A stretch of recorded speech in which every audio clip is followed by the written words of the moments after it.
ప్రభువు నామంలో మరొకసారి మీ అందరికీ నేను శుభాలు తెలియపరుస్తూ మిమ్మల్ని అభినందిస్తున్నాను. ఎందుకంటే ఈ రాత్రి చాలా ఓపికగా ఓర్పుతో ఆయన సన్నిధికి మీరు కూడి వచ్చిన మీ ఆసక్తి ఎంతో ఉన్నతమైనది, ఘనమైనది, ప్రశంసించదగినది. మరి రాత్రి మీరందరూ కూడా దీవెనలు చేత పట్టుకుని వెళ్ళాలని నా ప్రార్థన, నా యాచన కూడాను. ఆయన సన్నిధికి వచ్చిన వారిని ఎన్నటికీ ఆయన ఒట్టి చేతులతో పంపడు. ఆయన దాటిపోయే దేవుడు కాదు. పరిశుద్ధ గ్రంథంలో మీరు సంఖ్యాకాండం 17వ అధ్యాయం 5వ వాక్యాన్ని చదువుతారు. ఒకసారి మీరు వినండి. 17వ అధ్యాయం 5వ వాక్యం. నేను ఎవరిని ఏర్పరచుకుందునో వాని కర్ర చిగురించును. చాలు, ఒక్క మాట చాలు. ఇక మీరందరు తలలపై ఎత్తి నన్ను చూడొచ్చు, నేను చెప్పే మాటలు వినొచ్చు. ఇక్కడ ఎవరి కర్ర చిగురుస్తుంది అనంటే 12 కర్రలు ఆ రాత్రి ఉన్నాయి దేవుని సముఖంలో. వింటున్నారా? అంటే ఇశ్రాయేలీల గోత్రాలు 12 కర్రలు అనంటే దాని భావన ఏంటంటే 12 గోత్రాల ప్రజలందరూ కూడా అక్కడ ఉన్నట్టే. అందరిని తీసుకుని వచ్చి అక్కడ పెట్టడానికి కుదరక ఒక్కొక్క గోత్రానికి ఒక్కొక్క కర్ర. అంటే పైపెచ్చు ఒక్క మాటలో మనం మాట్లాడుకోవాలంటే ఇశ్రాయేలీల 12 గోత్రాల ప్రజలు అక్కడ ఉన్నట్లే.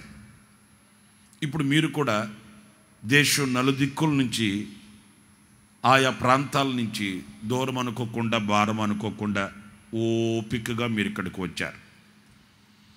సరే, అయితే ఒక ఆశీర్వాదకరమైన మాట ఏంటంటే ఇక్కడి నుంచి మీరు వెళ్ళేటప్పుడు చిగురించిన వారై చిగురు తొడుగుకొని ఆ సంతోషదాయకమైన అనుభూతితో మీరు ఇక్కడి నుంచి తిరిగి వెళ్ళుదురుగాక. చిగురించాలంటే ఆ కర్రకి ఏముండాలి? జీవం ఉండాలి,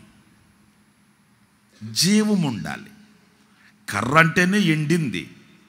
ఎండనిది అయితే కొమ్మ అవుతుంది, కొమ్మ కాదు కర్ర. కర్ర అంటే ఎండిపోయింది, దాంట్లో జీవం లేదు, అది జీవించడానికి ఆధారం లేదు, దానిలో జీవం తొలగిపోయింది, నిర్జీవమై చచ్చిన స్థితికి దిగజారిపోయింది. ఇప్పుడు ఏ స్థితిలో ఉన్నప్పటికీ ఒక రాత్రంతా దేవుని సన్నిధిలో గడిపిన మీ బ్రతుకులు ఎలా వెళ్ళాలి, ఎలా ఉండాలి అనంటే ఒక క్రొత్తదైన జీవాన్ని సంతరించుకొని, మీరు ఏమి మరోలో భావించొద్దు నన్ను, ఏ ఒక్కరి ముఖం చూసినా జీవకళ ఉట్టిపడాలి. ఆమెను చెప్పుకోకపోయారా? మీకు ఈ ముఖమే బాగుంది ఏంటి? గట్టిగా చెప్పండి. మీరు వెళ్ళేటప్పుడు ఒక రాత్రంతా నిద్ర లేకపోతే మామూలుగా ఎలా ఉంటుంది? ముఖం పెక్కపోయి, ఆకారం వికారం అయిపోయి కదా, కళ్ళు గుంటబడి, మూతి ముందుకొచ్చి, ఏంటండి ఓల్ నైట్కి వెళ్ళానండి, అలా కాదండి. అలా కాదు. మీరు ఇంటికి వెళ్తే మీ చుట్టుప్రక్కల వాళ్ళు, మీ అయినపోయిన వాళ్ళు, మీ రక్త సంబంధికులు, మీ కడుపును పుట్టిన వాళ్ళు, మిమ్మల్ని కన్నవాళ్ళు మిమ్మల్ని చూడగానే ఇట్టే గుర్తుపట్టాలి. ఏమని? ఏదో ఒక అద్భుతం జరిగింది ఈ వ్యక్తిలో. హల్లెలూయా, హల్లెలూయా. ఏదో ఒక ఆశ్చర్యమైన దైవ కార్యం జరిగింది ఈ వ్యక్తిలో. అది మీ నోట వినాలి మీ ప్రజలు. ఆ రీతిగా నా దేవుడు కృప చూపుగాక, ఆ రీతిగా నా దేవుడు మిమ్మల్ని ఆశీర్వదించునుగాక, ఆ రీతిగా నా దేవుడి రాత్రి అద్భుతం చేయునుగాక, నా దేవుని మహత్తరమైన కార్యం మీ ఎడల జరుగునుగాక. గత రాత్రికి ఈ రాత్రి దేవుని సన్నిధిలో ఉన్న తర్వాత బ్రతికే బ్రతుకుకి వ్యత్యాసం. ఎందుకంటే ఆ కర్ర చిగురించిన అనుభవం, ఫలించిన అనుభవం, అందులో కనబడే జీవ సంబంధమైన క్రియల వలన కలిగే ఆ స్థితిని చూసిన వాళ్ళు ఆశ్చర్యపడి నా దేవుడు చేస్తాడండి. మీరు ఏ విషయంలో సందేహించవలసిన అవసరం, సచ్చిన శవానికి జీవం ఇచ్చిన దేవుడు మన దేవుడు. ఆమేన్. పాతి పెట్టబడి ఎముకలుగా విడిపోయి నిర్జీవమైన పరిస్థితుల్లో ఉన్న వాటికి జీవాన్నిచ్చి మాంసము పొదిగించి వాటిని మహాసైన్యముగా మార్చిన దేవుడు మన దేవుడు. ఇక రాదు, ఇక ఉండదు, ఇక కలగదు, ఇక ఇది జరగదు అనుకున్న దానిలో ఆయన వినూత్నమైన కార్యం, మహత్తరమైన కార్యం చేసి మన కనులు నమ్మలేని స్థితిలో అద్భుతం చేయగలిగిన దేవుడు మన దేవుడు. ఈ రాత్రి నిశ్చయముగా నా దేవుడు మీ బ్రతుకులలో కూడా అలాంటి కార్యములు చేయుగాక. అయితే ఒకటి ఇక్కడ మనం గమనిస్తే, ఎవరి కర్ర చిగురిస్తుంది, ఎవరి బ్రతుకు ఫలిస్తుంది, ఎవరిలో ఈ జీవార్థమైన క్రియలు సంప్రాప్తమవుతాయి, ఎవరు ఈ జీవాన్ని చేతపట్టుకొని, ఈ జీవాన్ని ఒడికట్టుకొని, ఈ జీవాన్ని ముడిపెట్టుకొని, లేకపోతే మూటగట్టుకొని వెళ్ళే ప్రజలు ఎవరు ఇంతమందిలో అనంటే, ఇక్కడ ఎవరిని ఏర్పరచుకొందునో. వింటున్నారండి? ఇదే మనకు భయాన్ని కలిగించే మాట. ఎందుకంటే అందరికీ కాదు, ఆయన కొందరిని ఏర్పరచుకుంటాడంట. ఒకవేళ మీలో ఎంతమందిని ఆయన ఏర్పరచుకొని ఉన్నాడో అని నేను అనట్లేదు. ఎందుకంటే నా హృదయ అభిలాష ఏంటంటే, ఇక్కడ కూడి ఉన్న ఒక్కొక్కరిని కాదు, అందరినీ కూడా నా దేవుడు ఆయన ఏర్పరచుకొనుగాక. ఆయన ఏర్పరచుకొనుగాక. ఆయన ఏర్పాటులో మీరు నిలుచుదురుగాక. ఇక్కడి నుంచి మీరు వెళ్ళే అందరూ కూడా ఫలించిన వారై, చిగురించిన వారై వెళ్ళేటట్లు ఆ ఏర్పాటు అనేది మీ అందరికీ నా దేవుడు అనుగ్రహించుగాక. అయితే ఇక్కడ మనం నేర్చుకోవలసింది ఏంటంటే, నేను ఏర్పరచబడిన వాడనా కాదా అని మనం విమర్శించుకోవడానికి, నేను ఏర్పరచబడిన దాననా కాదా అని మనల్ని మనం విశ్లేషించుకోవడానికి నేను కొన్ని సూత్రాలు చెప్తాను మీతో. హలో, ఏంటది? సాల్లయ్యా. ఇప్పుడు మీరు ఏదన్నా మీకు బాడీలో, శరీరంలో ఏదన్నా కొన్ని సింటమ్స్ ఉన్నాయనుకోండి, వెంటనే ఏం చేస్తారు మీరు? అమ్మాయి కొంచెం ఉప్పు నీళ్ళు కలిపివు. ఎందుకు కలిపిమంటారు మీకు తెలుసుగా, నేను చెప్పాలన్నా మరి. ఓకే, మరలా ఏమంటారంటే, ఇదిగో అమ్మాయి కొంచెం గ్లాసులో మజ్జిగ కలిపి కొంచెం నిమ్మకాయ పిండి కొంచెం త్వరగా తీసుకొని రా. ఎందుకంటే వాళ్ళ బాడీలో సింటమ్స్ వాళ్ళకు ఒక పాఠాన్ని నేర్పుతున్నాయి. దానికి వాళ్ళు వెంటనే స్పందిస్తారండి. కొంతమందికి షుగర్ ఉందనుకోండి, వాళ్ళకి ఆ సింటమ్స్ గుర్తుపట్టేస్తారు. వాళ్ళు, నేను ఒక చాక్లెట్ ఉంటే ఇస్తావా అని అడుగుతారు. ఓకే, నేను అనేది ఏంటంటే, మీరు దేవుని చేత ఏర్పరచబడిన వారై ఉన్నారా లేదా అని తెలుసుకోవడానికి కొన్ని సింటమ్స్ చెప్తాను నేను.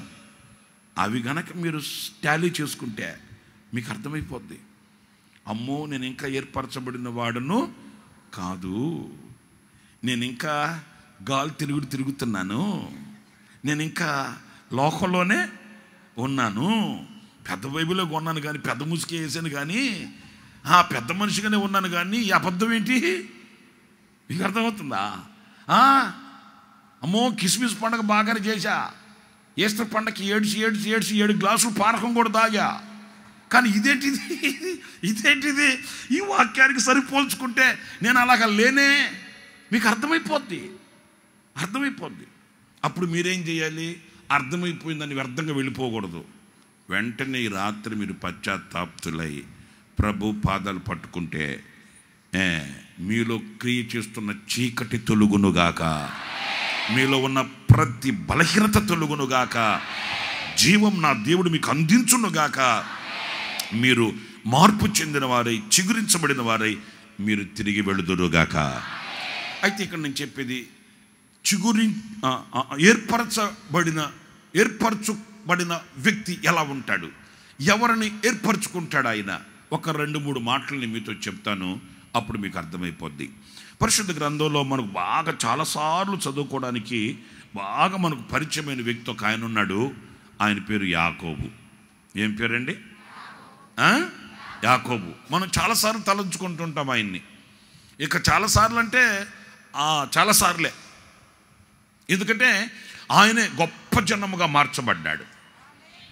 గొప్ప జనముగా మార్చబడితే ఆయనలో నుంచే జాతులు వచ్చాయి, ఆయనలో నుంచే వంశాలు వచ్చాయి. రైట్. ఒక గొప్ప జనానికి కారకుడుగా, మూల కారకుడుగా ఏర్పరచబడిన యాకోబుని మనం చూస్తాం. ఇక్కడ యాకోబుని దేవుడు ఏర్పాటు చేసుకున్నాడంటండి. నేను ఏర్పాటును గురించి చెప్తున్నాను, వినాలి. యాకోబుని ఏర్పాటు చేసుకున్నాడట. ఎంతమందిలో నుంచి అనంటే మీరు జాగ్రత్తగా వినండి. ఇద్దరిలో నుంచి ఒకరిని ఏర్పాటు చేసుకున్నాడు. ఇప్పుడు ఒక 50 మందిలో నుంచి ఏర్పాటు చేసుకున్నాడంటే అది వేరండి. ఒక 100 మందిలో నుంచి ఏర్పాటు చేసుకున్నాడంటే అది వేరండి. 100 మందిలో ఒకరిని ఏర్పాటు చేసుకున్న పెద్ద గొప్పేమి కాదు. ఇప్పుడు ఒక 100 మంది పాటలు పాడేవాళ్ళు వచ్చారనుకోండి, 100 మందిలో పాటలు పాడేవాళ్ళని, బాగా పాడేవాళ్ళని ఎంపిక చేసుకోమంటే చాలా ఈజీ. కానీ ఉన్నది ఒక్కడే. ఇద్దరిలో ఒక్కరిని ఏర్పాటు చేసుకున్నాడు దేవుడు, మరొకరిని ఆయన తృణీకరించేశాడండి. ఇది కొంచెం బాధాకరమైన విషయం. ఇప్పుడు నేను ఒక మాట అడుగుతాను, ఎందుకు దేవుడు యాకోబును ఏర్పాటు చేసుకున్నాడు, ఏసావును తృణీకరించాడు? ఏంటి యాకోబులో దేవుడు ఏర్పాటు చేసుకోవడానికి గల కారణాలు ఏమై ఉంటాయి?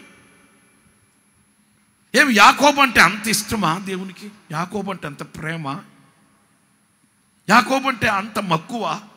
ఇప్పుడు చూడండి, ఇంట్లో తల్లి ఉందనుకోండి, 4 పిల్లలుంటే ఈ 4 పిల్లల్లో చెప్పినా చెప్పకపోయినా, ఒప్పుకున్నా కప్పుకున్నా, వాస్తవం చెప్పాలంటే మాత్రం ఈ 4 పిల్లల్లో తల్లికి ఎవరికో ఒకరి మీద మాత్రం, ఏమ్మా నిజం చెప్పండి, అబద్ధం చెప్పండి, దొంగ మోకాళ్ళారా, నిజం చెప్పండి, నేను చెప్పేది నిజమే కదా. పైకి మాత్రం నాకు అందరూ ఒకటే, నేను అట్లాంటి వలపత్యం నాకు లేదు అన్నా మహిళా మండలి, నిజం చెప్పండి, ఈ 4లో ఎవరికో ఒకరి మీద తల్లి ప్రాణం పీకుతుంటుంది. నాకు తెలుసండి, నాకు తెలుసు, అవునన్నా కాదన్నా ఇది సత్యం. ఎవరికో ఒకరి మీద ప్రాణం పీగుతుంది, ఇక మనసంతా ఆడి మీదనే ఆమె మీదనే ఉంటుంది. మరి నేనంటాను, యాకోబు మీద ఆయన మనసు పీగుతుంది. ఎందుకంటే వాక్యంలో రాయబడి ఉంది, నేను నిన్ను మరచిపోజాలను. యాకోబును బట్టే కదండి, నేను ఏర్పరచుకొని ఉన్నాను, నీవు నా సొత్తు, భయపడకు, నీ చేతిని పట్టుకొని ఉన్నాను. ఇన్ని మాటలు యాకోబును గురించి ఆయన చెప్పడానికి యాకోబులో దేవునికి నచ్చిన మెచ్చిన లక్షణాలు ఏమై ఉంటాయి అని మన పరిశుద్ధ గ్రంథంలో మనం చదివితే చాలా సులువైనవే. కానీ వాటిని మన జీవితం మీద అప్లై చేసుకుంటే, హలో వింటున్నారా, వాక్యాన్ని మన జీవితం మీదకి ఏం చేయాలి, మన జీవితం మీద దాన్ని అప్లై చేయాలి. అప్పుడు మన జీవితం దానికి సరిపోతుంది, సరిపోల్చుకోవాలి. అప్పుడు మనం సరిచేసుకోవడానికి ఆస్కారం ఉంటుంది. నేను ఒక మాట చెప్తాను, యాకోబులో మనం బాగా గమనిస్తే, మొట్టమొదటికి ఒక మాట చెప్పనా, యాకోబు ప్రారంభం నుంచి కూడా యాకోబు దృష్టి అంతా శ్రేష్టమైన వాటి మీద అతని దృష్టి ఉన్నట్లుగా లేఖనం కనబడుతుందండి. వింటున్నారా? యాకోబు దృష్టి మొట్టమొదటి నుంచి కూడా శ్రేష్టమైన వాటి మీద అతని దృష్టి. సరే, ఏసావుని దేవుడు ఎందుకు ప్రక్కన పెట్టేసి ఉంటాడు అని అనుకుంటే, ఈ మాటకి ఆల్టర్నేట్, దీనికి వ్యతిరేకంగా మనకు కనబడేది ఏంటంటే, ఏసావు పెద్దోడే కానీ ఆ శ్రేష్టమైన వాటి మీద దృష్టి ఉన్నవాడు కాదండి. ఎంతకీ ఒక్క మాట చెప్తా, మీరు మరోలా భావించొద్దు.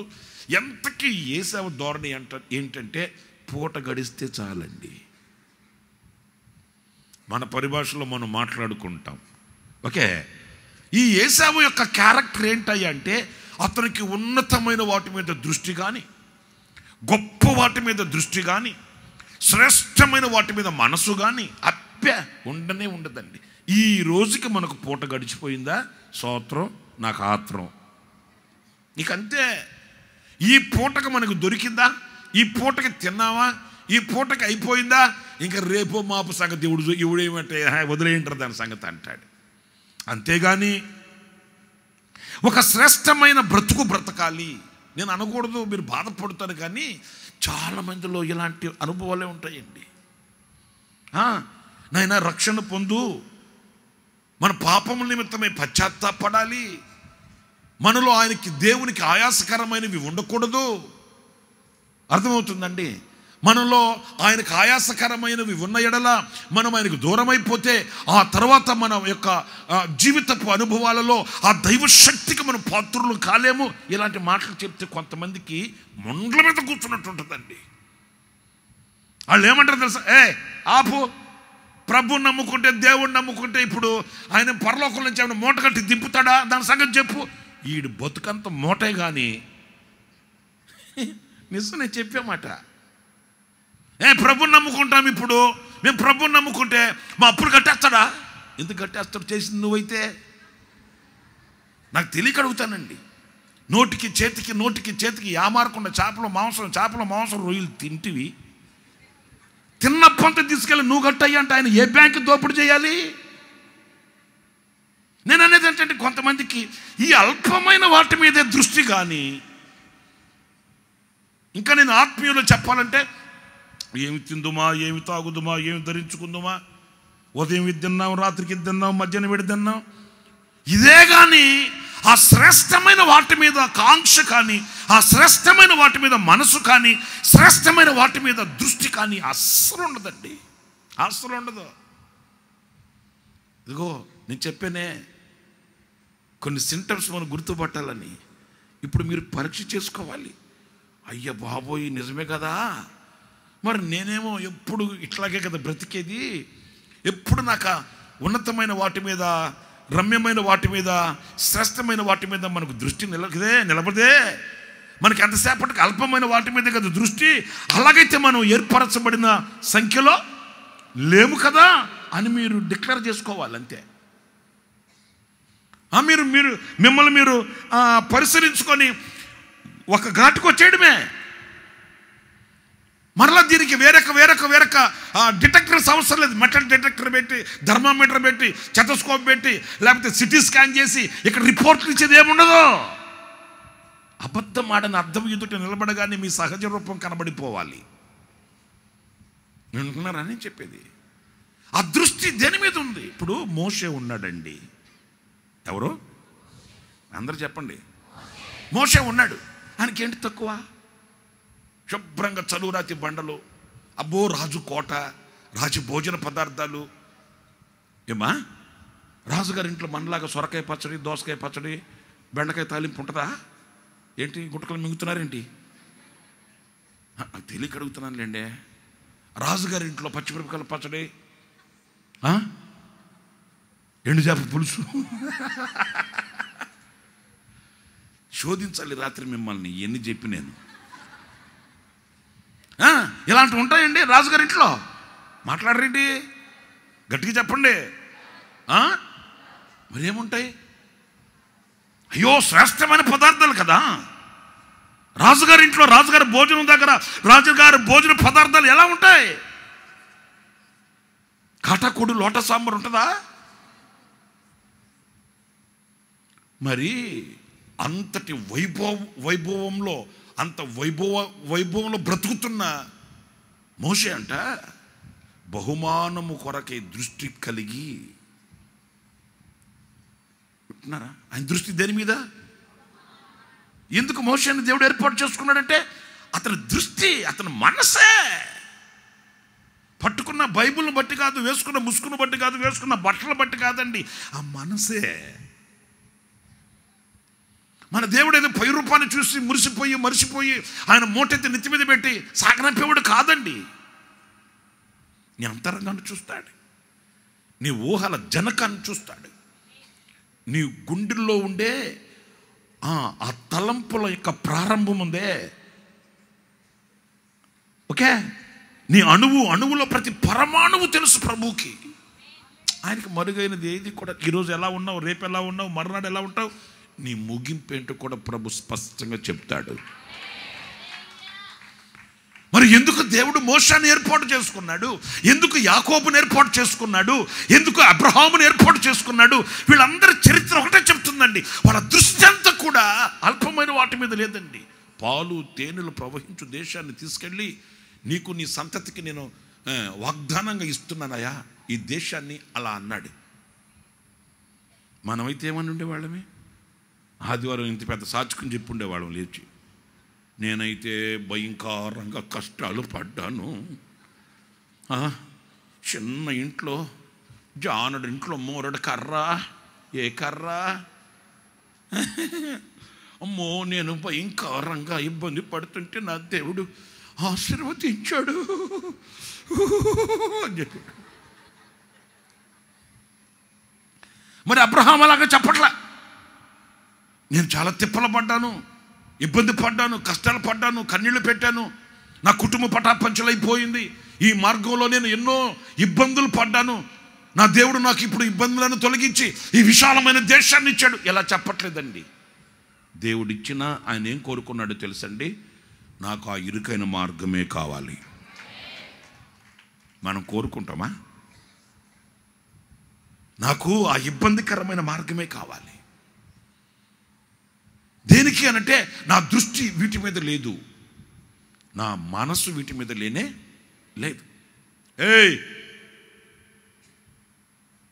ద్రాక్ష తోటలు వేసుకోవడానికి, పొలాలు కొనుక్కోవడానికి, స్థలాలు కొనుక్కోవడానికి ఇది సమయం అంటాయా?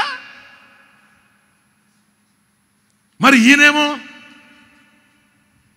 ఇది సమయమా అంటాడు, ఆయనేమో ఇదే సమయం అంటాడు. కారణం ఏంటంటే వాటి మీద ఈయనకి మనసు లేదు, వీటి మీద ఆయనకి మనసు ఉంది. ఒక మాట అడగనా ఆపనా? మరి మీ మనసు దేని మీద ఉంది? లలిత జ్యువెలరా? నేనే అనలేదురా స్వామి. కొంతమందికి పండగ వస్తుంది కదా, ఉంటుంది మనసు. ఆ షాప్ ముందుగా వెళ్ళేటప్పుడు ఆటోలోంచి చూసి అనుకుంటారు, నాకు తెలుసు అమ్మ, నాకు తెలుసు తల్లి, మీరు ఎక్కిన ఆటోలో సీసీ కెమెరా పెట్టున్నా నేను. మనకు ఉంటుందండి వాటి మీద మనసు. ఏంటి? ఆదివారం మరలా చర్చికి వస్తే ఆరాధనే, మరలా ఆదివారం ఆరాధనకు వస్తే ఆత్మే, మరలా ఆదివారం ఆరాధనకు వస్తే ముందున్న వాళ్ళకి, పక్కింటి వాళ్ళకి, ముందు కూర్చున్న వాళ్ళకి, పక్కన కూర్చున్న వాళ్ళకి, వెనక కూర్చున్న వాళ్ళకి నీతో పోరాటమే. నాకు తెలుసు కదా, కూర్చునేటప్పుడు చెబుతుందా, అమ్మ నాకు ఆత్మ వస్తుంది, కొంచెం పక్క జరుగు. ఆమెకు తెలుసు ఎంత ఆత్మ వచ్చింది, ఆమెకు తెలుసు. మరలా ఈ మనసేమో నేను చెప్పేది ఒకటే, మీకు ఇవన్నీ మీరు సరిపోల్చుకోవడానికి చెప్తున్నా, మీరే తెలుసుకోండి బాబా. నేను ఏర్పరచబడిన వాడనా, ఏర్పరచబడిన దాననా, లేకపోతే ఏర్పరచబడకుండానే మతంలో కొనసాగుతున్నానా అని మీరు తీర్మానం చేసుకోవాలి, నిర్ధారించుకోవాలి. ఒకవేళ అలాంటి ఆశ మీకు లేకపోతే, అలాంటి ఆశలు ఇంకా గనక మీ హృదయంలో కలగకపోతే, ఇప్పటికైనా ఆనాడు మోషకు కలిగినట్లు అల్పకాలము పాప భోగము అనుభవించుట కంటే దేవుని ప్రజలతో శ్రమే మేలనుకున్నాడే, బహుమానము కొరకు ఆయన దృష్టి నిలిపెట్టాడంట. ప్రతిఫలముగా కలగబోవు. దేనికి ప్రతిఫలం? దేనికి ప్రతిఫలం? అనుభవించిన శ్రమకు, బ్రతికిన బ్రతుకుకి దేవుడు నాకు ప్రతిఫలం ఇస్తాడు. ఆ ప్రతిఫలముగా కలగబోవు బహుమానం మీద ఆయన దృష్టి అంతా అదేనండి. ఇక ఈ లోకంలో దొరికే ఘనతలు, భాగ్యము, ఊరేగింపు, ఇంకా అతనుకున్న సౌకర్యాలు ఉన్నాయి కదా, వాటి మీద ఆయనకి మనసు. ఈ అల్పమైన వాటి మీద మనసు చెప్పరేంటి? ఆ వెనకున్నోడు కూడా అనరేంటి? లేదు. ఆయనకి ఎంతసేపటికి, వాళ్ళకి ఎంతసేపటికంటే గోరంట్లకు వెళ్ళామా, మందిరంలో మోకరించామా, ప్రార్థన చేసుకున్నామా, కన్నీళ్ళు పెట్టామా, దైవజనుల దగ్గర ప్రార్థన చేయించుకున్నామా, ప్రార్థనలో ఏకీభవించామా, ఆరాధన చేసుకున్నామా, వాళ్ళ దృష్టి అంతా, వాళ్ళ మనసంతా వీటి మీదే ఉంటుంది. కానీ ఆ రోడ్లు ఏమంట, ఇడ్లీ దొరికిందా, దోశ దొరికిందా, పూరి దొరికిందా, వాటి మీద ఉండదు. నేను నిజం చెప్పేది, ఇది తిరణాలు కాదు బాబా. హలో, ఇది తిరణాలు కాదు. ఇదే వేదిక మీద నా ఆత్మీయ తండ్రి దైవజనులు యేసన్న గారి కన్నీళ్లు చూసా నేను. ఇదే వేదిక మీద దైవజనులు మన ఆత్మీయ తండ్రి దైవజనులు యేసన్న గారు కన్నీళ్లు చూసా నేను. దేనికి కన్నీళ్ళు? ప్రజలు వాక్యం మీద మనసు పెట్టకపోతే, ప్రజలు వాక్యం మీద హృదయాన్ని పెట్టకపోతే, నిర్లక్ష్య స్వభావంతో వాళ్ళు అటు ఇటు తిరుగుతుంటే ఆయన గుండెల్లో రగిలిన ఆ ఆవేదనకు చిహ్నంగా కారిన కన్నీళ్లు నా కళ్ళతో చూశాను. అలాంటి భారము కలిగిన దైవజనుడు ప్రార్థించిన, సేవ చేసిన పరిస్థితుల్లో, సేవ చేసిన సంఘములో, సేవ చేసిన స్థలంలోనే మనం చేరి ఉన్నాం ఇప్పుడు. హల్లెలూయా, హల్లెలూయా, హల్లెలూయా. ఏదో కంటి నిండా జనం వచ్చేసారు, ఏదో కంటి నిండా ప్రజలు ఉన్నారు, నా సంఘం విస్తరించిపోయింది అని ఆనందం కాదు. వీళ్ళలో ఎంతమంది ఆ శ్రేష్టమైన వాటి మీద దృష్టి కలిగిన వాళ్ళు అనే చింతన. నేను ఒకటి చెప్పేది, దేవుని చేత ఏర్పరచబడిన వాని యొక్క లక్షణం ఎలా ఉంటుందంటే అల్పమైన వాటి మీద ఉండదు. వాక్యం స్టార్ట్ అయిందా, అయితే అట్లా వెళ్ళి కొంచెం కాఫీ తాగొద్దామా, టీ తాగొద్దామా, ఇట్లా ఉండదు. చావైనా రేవైనా కష్ట పరిస్థితుల్లో ఉన్నా అతని దృష్టి అంతా నేను శ్రమపడాలి, ప్రతిఫలముగా కలగబో బహుమానాన్ని పొందుకోవాలి. ఇదిగో యాకోబు పరిస్థితి మనం చూస్తే ఆ శ్రేష్టమైన వాటి మీద అతని దృష్టి, అతని మనస్సు. ఆమేన్. అతన్ని కర్ర చిగురుస్తుంది. ఈ రాత్రి మీరు ఎంతమంది కూర్చొని ఉన్నారు కదా, ఈ మాటలు వింటున్నారు కదా. చిగురించబడిన వారి జీవాన్ని చేత పట్టుకొని ఆశీర్వాదంగా మీ గుమ్మాన్ని తొక్కే వాళ్ళు ఎవరయ్యా అంటే ఈ వాక్యంతో పోల్చుకోండి. మీరు మీ దృష్టి దేని మీద ఉంది? మీ దృష్టి దేని మీద ఉంది? అబ్రహాం పిలిచాడు లోతుని. లోతు, నీవు తూర్పుకు వెళితే నేను పడమరకు వెళతా, నీవే పడమరకు వెళ్తానంటే నేను తూర్పుకు వెళతా, ఎందుకంటే నాకు వీటి మీద మనస్సు లేదు. వాస్తవంగా ఏమన్నది అబ్రహాం? రేయ్, నేను పిలిస్తే వచ్చావు, నాతో కూడా వెంటబడి వచ్చావు, నువ్వేంట్రా నాకు చెప్పేది? నువ్వు వెళ్ళాగెళ్ళు, నువ్వు అక్కడికి వెళ్ళు అలా అన్నారు కదా. అలా అనలేదండి. ఫస్ట్ చాయిస్ లోతుకి ఎందుకు ఇచ్చాడంటే అసలు అబ్రహాం మనసులో ఇవేమీ లేవండి, అంతే. మీకు ఇంకో మాట చెప్తా. మొదటిదేమో యాకోబుని దేవుడు ఏర్పరచుకున్నట్లో ఒక కారణం శ్రేష్టమైన, మీకు ఇందాక కూడా చెప్పారనుకుంటా. ఒక మాట చెప్పనా, ఆ పాప బర్త్డేకి, పుట్టినరోజుకి నాట్యం ఆడిందంట. ఎవరో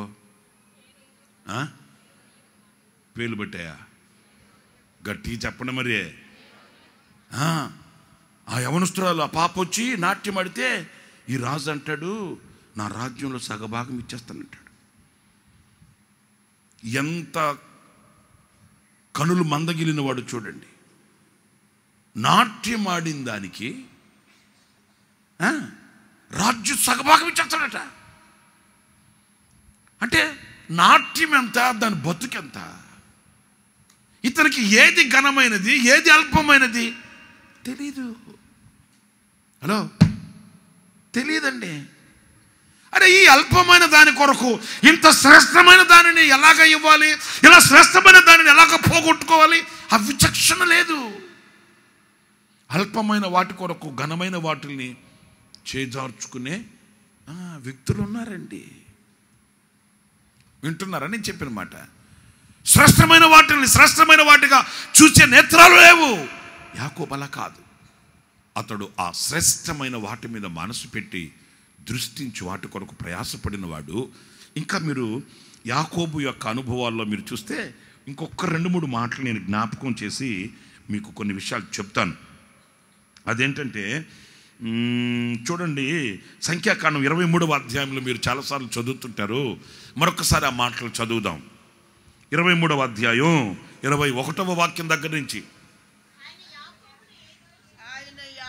ఆయన యాకోబులో ఏ దోషము కనుగొనలేదు. అందరు తలపైకెత్తున్నాను చూడండి. హల్లెలూయా.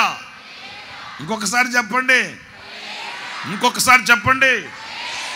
యాకోబులో ఏ దోషము కనుగొనలేదంట. ఆయన యాకోబులో ఏ వంకరతనము చూడలేదంట. ఏంటది ఏంటది ఏంటది? అందరు వంకాయలా? గట్టిగా చెప్పండి, అందరు చెప్పండి. ఎట్లా ఉంటుంది అది? యాకోబులో వంకరతనం అంటే ఎలా ఉంటుందండి? హలో, మీ అందరికి తెలుగు వచ్చు కదా? వచ్చారాదా? వచ్చారాదా? వచ్చారాదా? వచ్చు. వంకరతనం అంటే ఎలా ఉంటుందంటే యథార్థత ఉండదండి.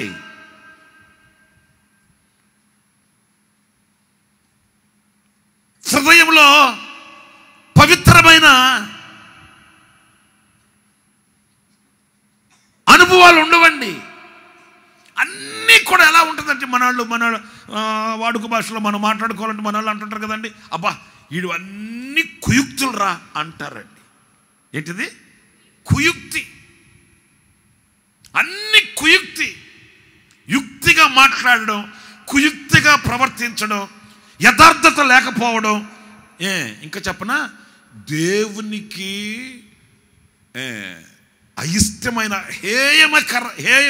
హేయమైనది ఏంటయ్యానంటే ఈ కుయుక్తి, ఈ నులువెచ్చని స్థితి, ఇంకా చెప్పండి యథార్థత లేని ఈ హృదయపు అనుభవాలు. అందుకే ఖచ్చితమైన మాట పరిశుద్ధ గ్రంథంలో మనం చదువుతాము. అరే హలో, ఉంటే నువ్వు వెచ్చగనన్నా ఉండు. ఓకే, ఉంటే వెచ్చగనన్నా ఉండు, లేదా చల్లగానన్నా ఉండు. నీవు ఉంటే ఆ పార్టీలోనన్నా ఉండు, లేకపోతే ఈ పార్టీలోనన్నా ఉండు, లేదా నీవు లోకంలోనన్నా ఉండు, లేదా సంఘంలోనన్నా ఉండు. రేయ్, నువ్వు ఉంటే వాడితోనన్నా ఉండు, లేకపోతే వీడితోనన్నా ఉండు. ఏయ్, నువ్వు మాట్లాడితే అట్లాగన్నా మాట్లాడు, లేకపోతే ఇట్లాగన్నా మాట్లాడు. ఏయ్, నువ్వు చూస్తే అట్టన్నా చూడు, లేకపోతే ఇట్టన్నా చూడు. అటు ఇటు కాకుండా సగం అట్లా అనద్దు. ఆ కళ్ళు మూసి నిద్రపోతావా? నిద్రపో. ఆ పక్కన వాళ్ళు లేపుతారు నిన్ను. లేదు, కళ్ళు చేసి నన్ను చూసి వాక్యం విను. నువ్వు అటు కాకుండా ఇటు కాకుండా ఇట్లా అంటే ఏంటిది? అర్థం లేకుండా అలాగ ఉన్నావనుకో, కొంచెం గాయాన్ని రేపే మాట ఇది. ఏమని? నేను నిన్ను ఉమ్మి వేస్తా. బాధాకరమైన మాట కదా. ఎందుకని? ఆ వంకరతనం, యథార్థత లేకుండా, పరిస్థితులను బట్టి మారిపోవడం, పరిస్థితులను బట్టి అడ్జస్ట్ అయిపోవడం, ఒక నిశ్చయిత లేకపోవడం. మన పితరుల దగ్గరికి వెళ్ళి చూడండి, వాళ్ళు ఒకటే స్టాండ్ తీసుకున్నారండి. చప్పట్లు కొట్టండి గట్టిగా గట్టిగా గట్టిగా కొట్ట. ఆమేన్. వాళ్ళు ఒకటే స్టాండ్ తీసుకున్నారు, ఒకటే మాట అండి. అయ్యా, మమ్మల్ని తీసుకెళ్ళి అగ్నిగంధకంలో, అగ్నిగుండంలో వేసేస్తారా? వేసేయండి, వేసేయ్. అయ్యా, మేము ప్రార్థన చేసుకొని చెప్తాం, 4 రోజులు సమయం ఇవ్వు, ఒక వారం రోజులు గడువు ఇవ్వు. నో, అట్లా కాదు. మమ్మల్ని తీసుకుని వెళ్ళి మీరు అగ్నిగంధకంలో, అగ్నిగుండంలో వేసేస్తారా? వేసేయ్. మీరు వేసేస్తే మా దేవుడు మమ్మల్ని బయటికి తీసుకుని వస్తాడు. ఆమేన్ చెప్పు, ఆమేన్ చెప్పు. అంతేగాని ఎదురయ్యే సమస్యలకి మేము తల ఒక్కేవారు కాదు, ఎదురయ్యే పోరాటాలకి భయపడిపోయేవాళ్ళం కాదు, ఎదురయ్యే పరిస్థితుల ప్రభావాలకి వెన్ను చూపేవాళ్ళం కాదు. మాకు ఒకటే తెలుసు, అదేంటంటే మేము నమ్మిన దేవుడు శక్తిగల దేవుడు. మా కొరకై ఆయన అద్భుతాలు చేస్తాడు. ఆమేన్, ఆమేన్. దీంట్లో మరలా ఆల్టర్నేట్ ఆర్గ్యుమెంట్స్ లేవు. మేము తీసుకున్న స్టాండ్ ఒకటే. ఎవరు చిగురించారు, ఎవరి కొరకు దిగి వచ్చారు, ఎవరిని దేవుడు గణపరిచాడయ్యా, ఇదే. ఈరోజు దేవుడు మనతో ఉండకపోవడానికి, దేవుడు మన మధ్యలోకి రాకపోవడానికి, దేవుడు మన మధ్యలో అద్భుతాలు చేయకపోవడానికి గల కారణం ఏంటి తెలుసండి? ఈ వంకరతనం. ఏంటిది? గట్టిగా చెప్పమ్మా. ఎవరో ఒక ఆమె అన్నం చూసి ఆ ఫ్యాన్సీ స్టోర్లో ఓమనాలు యేసన్న గారు అండి అనిందంట. నవ్వుతారండి? నేను కాదు, ఆమె. మీరు ఎట్లా చెప్తారు వందనాలు? చెప్పండి ఒకసారి వందనాలు చెప్పండి. మీ పక్కన వాళ్ళకి వందనాలు, నాకు కాదులే, పక్కన వాళ్ళకి చెప్పండి. అది చెప్పుకోండి, గట్టిగా చెప్పుకోండి రా బాబు, గట్టిగా చెప్పు. అమ్మ పక్కన వాళ్ళు కనపడుతున్నారా? Very good. వందనాలు చెప్పారా? అట్లా చెప్తారు కదా ఇట్లాగా. ఇప్పుడు కొత్త ట్రెండ్ ఒకటి వచ్చిందిలేండి. అదేంటో మామూలుగా మాకు తెలిసి మీకు తెలుసు వందనాలు అంటే ఇట్లా అంటారు కదా. ఇప్పుడు కొత్త ట్రెండ్ అట్లా అనట్లే.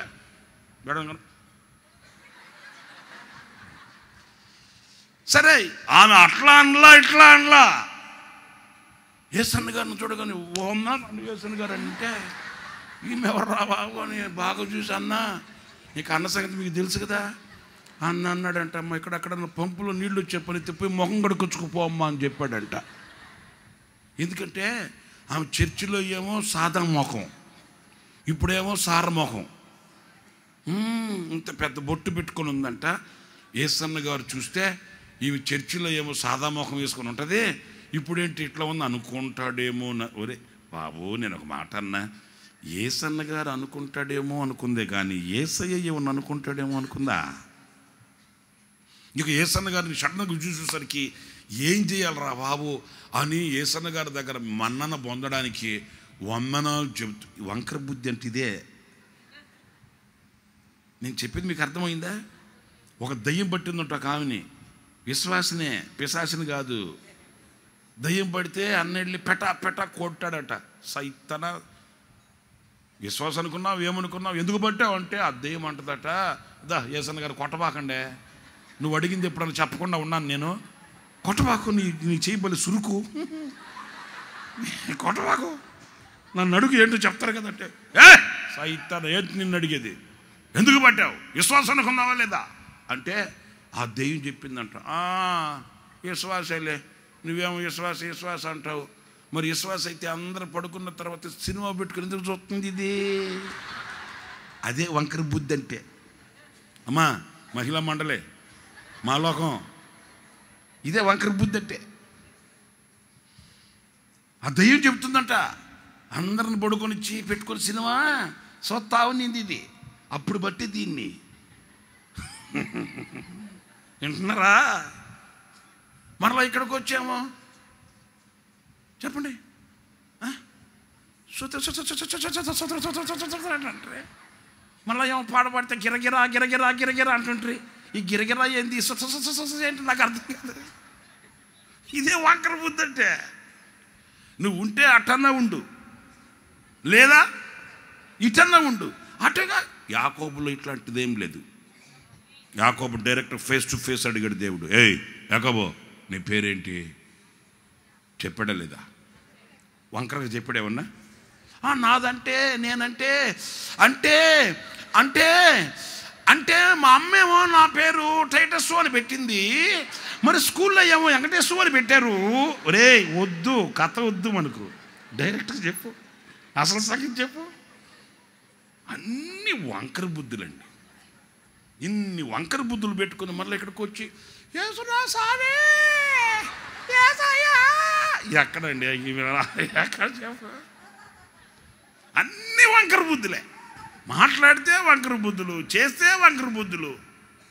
యాకోబు ఏర్పరచబడడానికి, దేవుడు ఏర్పరచుకోవడానికి గల కారణం అతనిలో ఇలాంటి వంకర బుద్ధి, చెప్పండి గట్టిగా, లేదు, అతనిలో రాజు యొక్క జయధ్వని ఉందంట.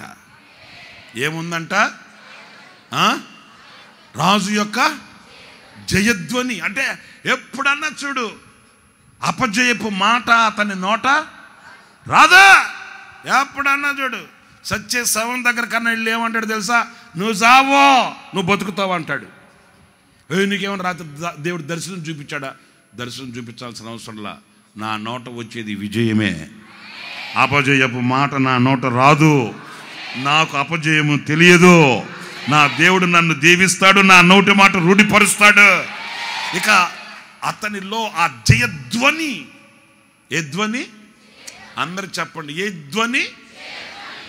అపజయపు ధ్వన కాదు.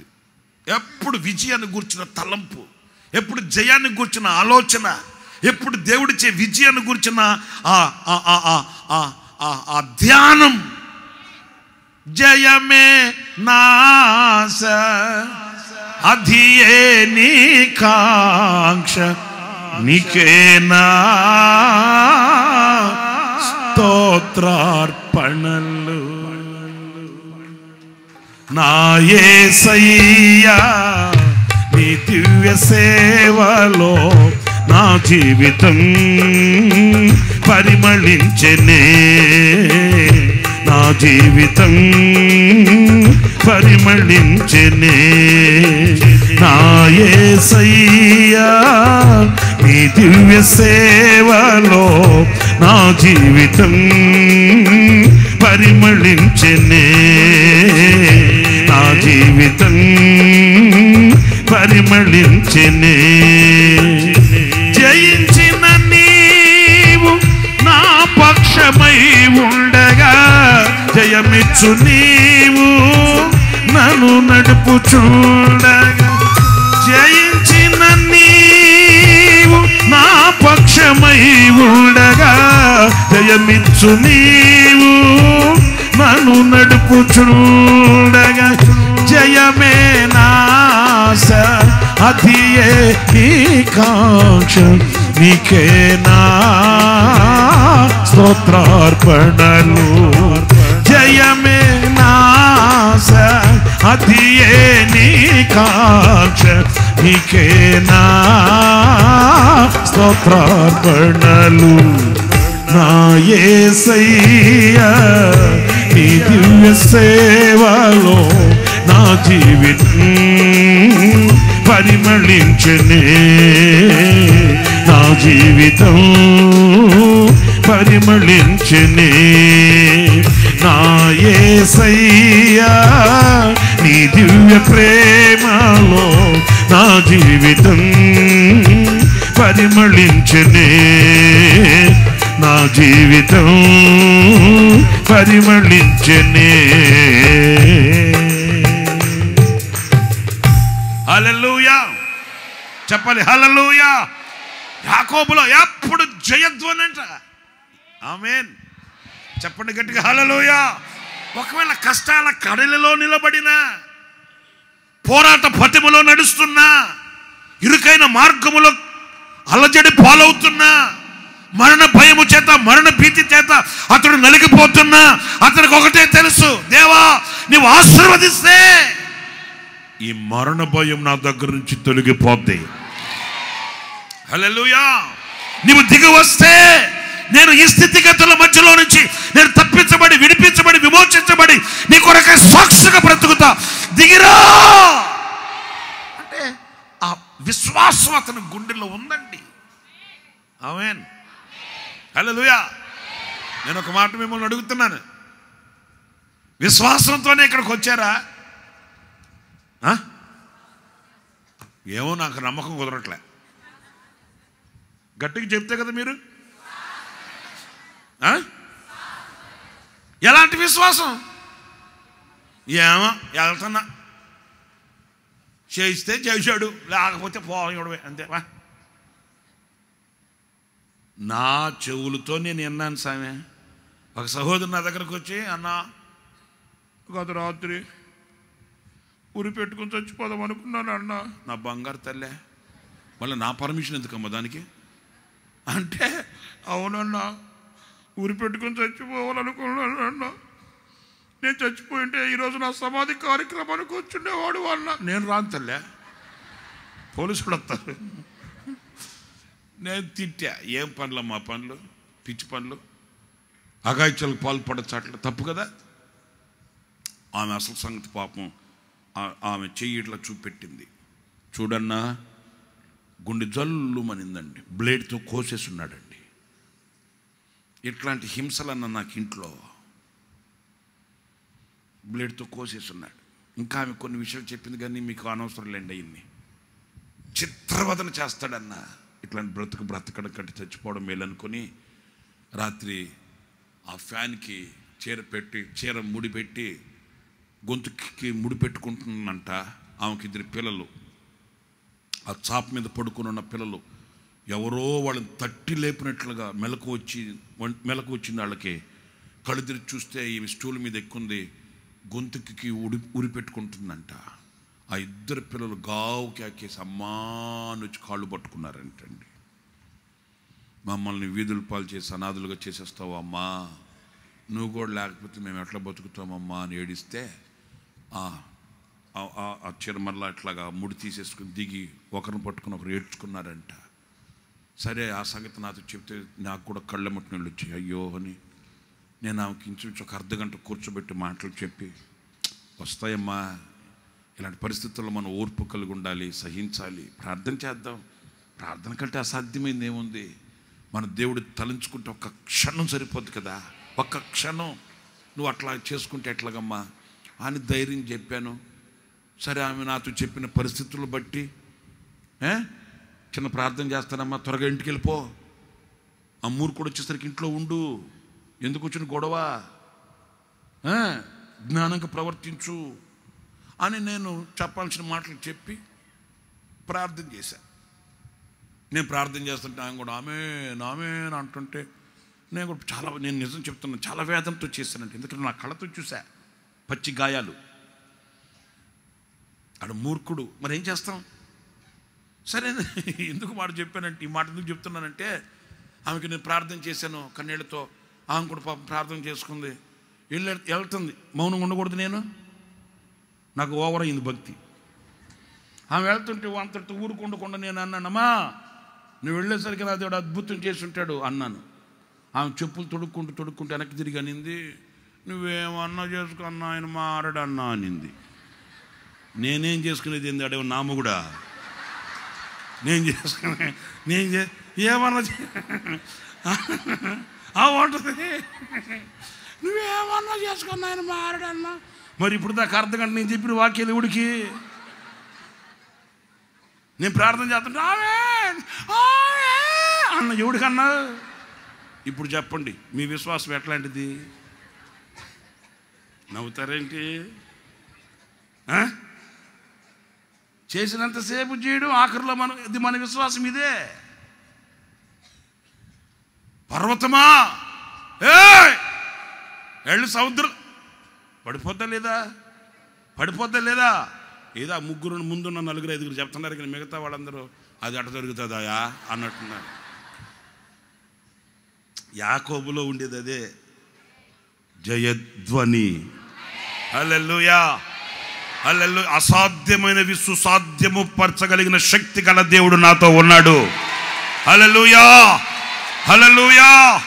ఈ ఒంటరి పయనములో నా చేయి విడిచిపెట్టే దేవుడు కాదు, నన్ను మర్చిపోయేవాడు కాదు, నాకు దూరాన నిలిచేవాడు కాదు. నా చేతిని పట్టుకుని నడిపిస్తాడు, నన్ను గమ్యం చేర్పిస్తాడు. ఆయన సంకల్పం నెరవేర్చబడి ఆ జయధ్వని. ఈ రాత్రి నేను చెప్పే మాట ఏంటంటే, మీ బ్రతుకు చిగురుస్తుంది. ఈ ఆనందంతో మీ ముఖము జీవకళ పొందుకోవాలి. హల్లెలూయా. సరే, ఇంకా చాలా విషయాలు అక్కడ ఉన్నాయి, కానీ మీరు తర్వాత చదువుకోండి. యాకోబుని దేవుడు ఏర్పాటు చేసుకోవడంలో గల కారణాలు చెప్పా.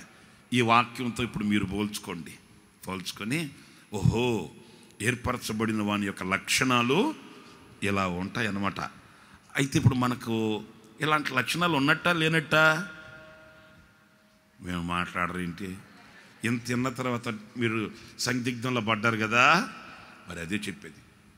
ఇప్పుడు మీరు తేల్చుకొని, మీరు నిర్ధారించుకొని, మీరు ప్రార్థన చేసుకొని, ఇక్కడ గనక మీరు ఒక మంచి తీర్మానం చేసుకొని దేవునితో ఒడంబడిక చేసుకుంటే, మీ కర్ర చిగుర్చునుగాక, మీ బ్రతుకు చిగుర్చునుగాక, మీ జీవితం చిగుర్చునుగాక, జీవం కలిగిన వారై మీరు తిరిగి వెళుదురుగాక. ఇక రెండవ వ్యక్తిని, ఇంకొక వ్యక్తిని కూడా నేను మీతో చూపిస్తాను.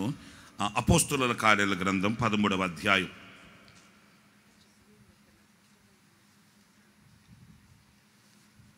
2-3 వాక్యాలు చదువుతారండి. వారు ప్రభువును సేవించుచు ఉపవాసము చేయుచుండగా పరిశుద్ధాత్మ నేను బర్నబాను సౌలును పిలిచిన పని కొరకు వారిని నాకు ప్రత్యేకపరచుడని. అయ్యే మిగతా వాళ్ళు ఏమంతా ఏమయ్యారు? హలో ఏమమ్మా వింటున్నారా? వారిద్దరిని నేను నా పని కొరకు వాళ్ళని ప్రత్యేకం చేయండి, ఏర్పరచండి, ప్రత్యేకించుకున్నాడట, ఏర్పరచుకున్నాడట ఆయన. ఇక్కడ నేను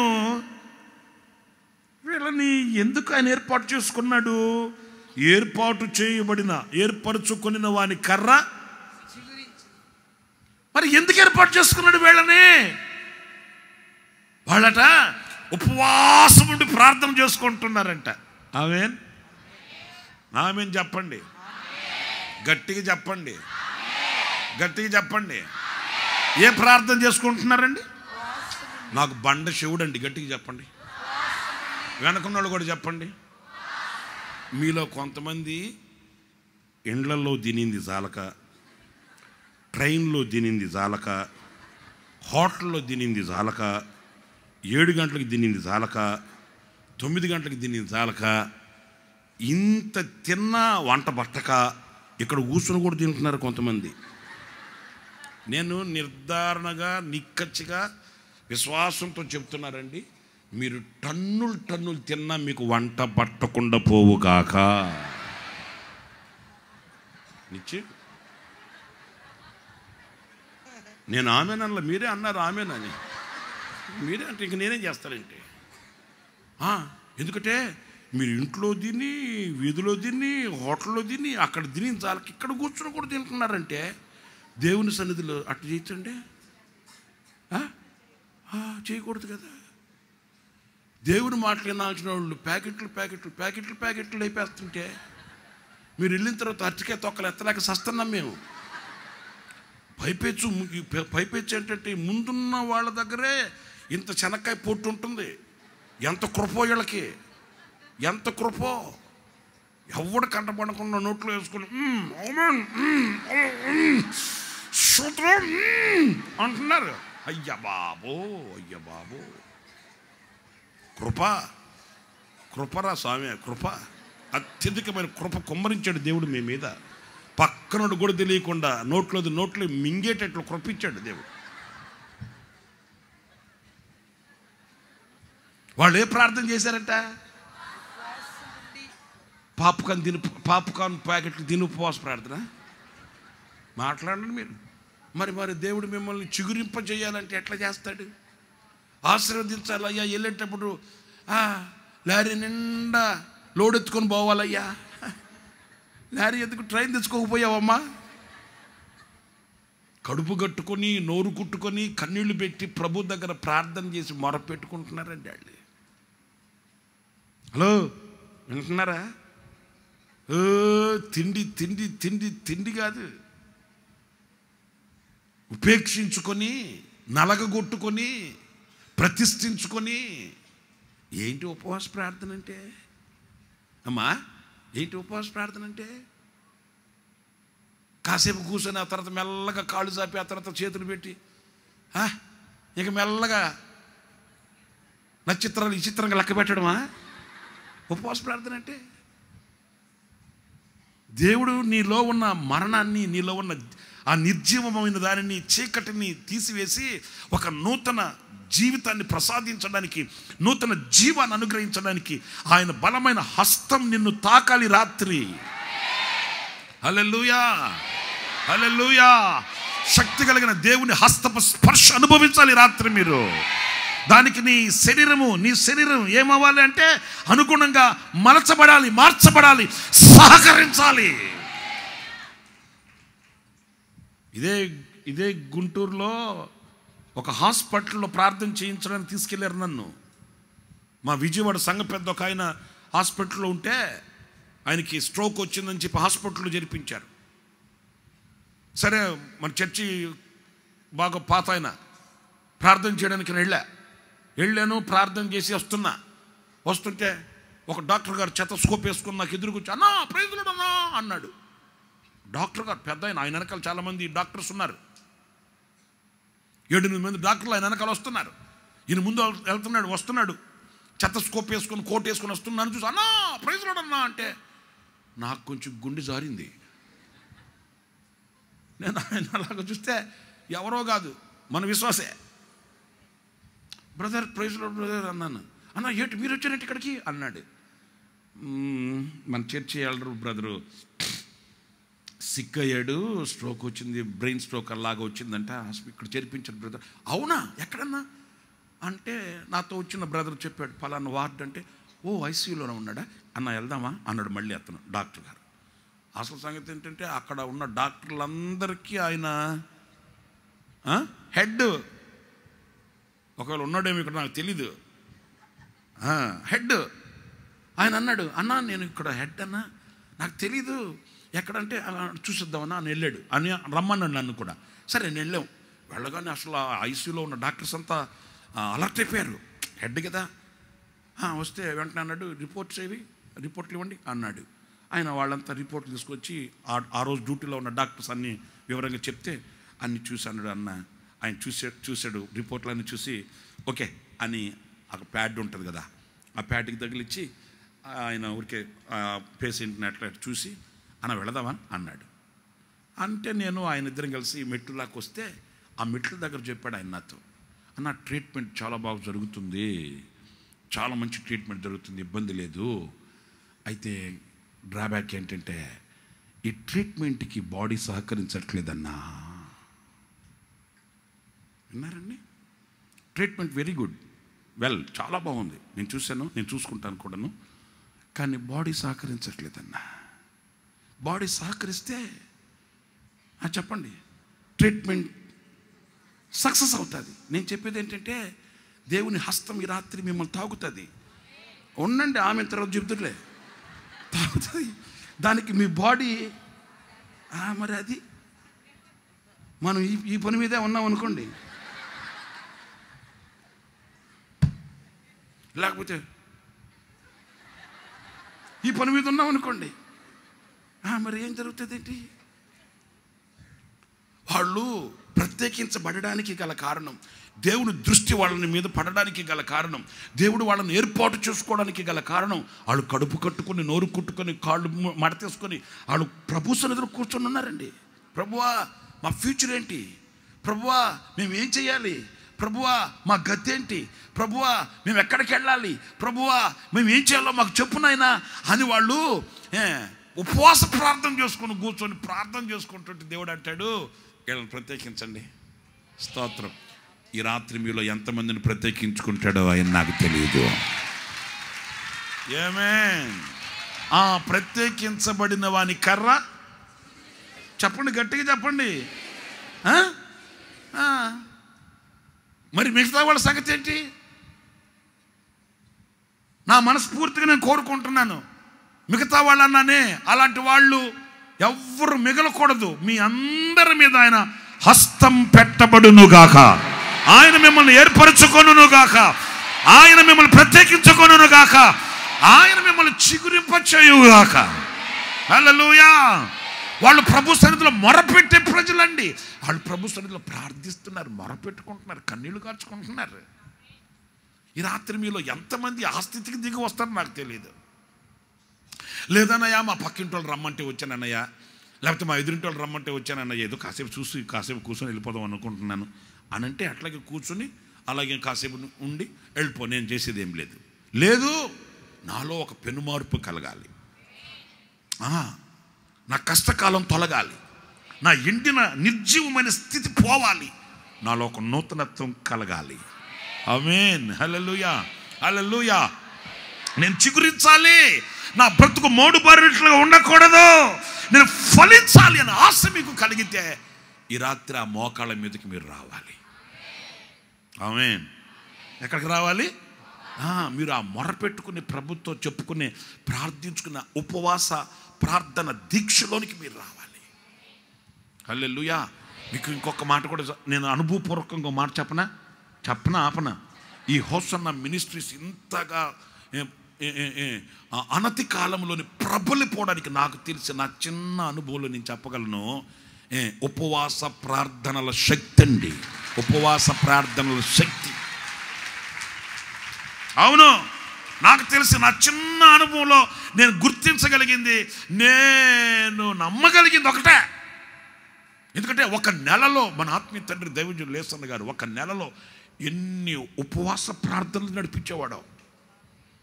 మీకు కొందరికి తెలియదండి.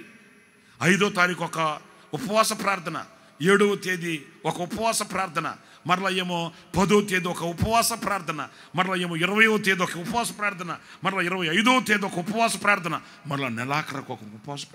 ఒక నెలలో ఇంచుమించు 7-8 ఉపవాస ప్రార్థనలు నడిపించేవాడు. అది ఏంటి? 10 మందిని ముందేసుకొని కూర్చొని, 10 మందిని ముందేసుకొని కూర్చొని అట్లా కాదు. వీళ్ళు ప్రార్థన చేసి చేసి చేసి చేసి చేసి ఆమెనంటే ఎవరు అనరు. ఇంకొన్న 7 మంది నిద్రపోతుంటారు. ఆమె చేసి చేసి ఇంక అయిపోయిన తర్వాత పక్కన ఇట్లా అంటది, ఇక ఆమె స్టార్ట్ చేస్తుంది. ఓకే, అట్లా కాదు. వేల మందిని పోగేసి ఆంధ్ర రాష్ట్రంలో ఒక సంచలనాన్ని తీసుకుని వచ్చిన దైవజనులు ఉపవాస ప్రార్థనల ద్వారా. హల్లెలూయా, హల్లెలూయా.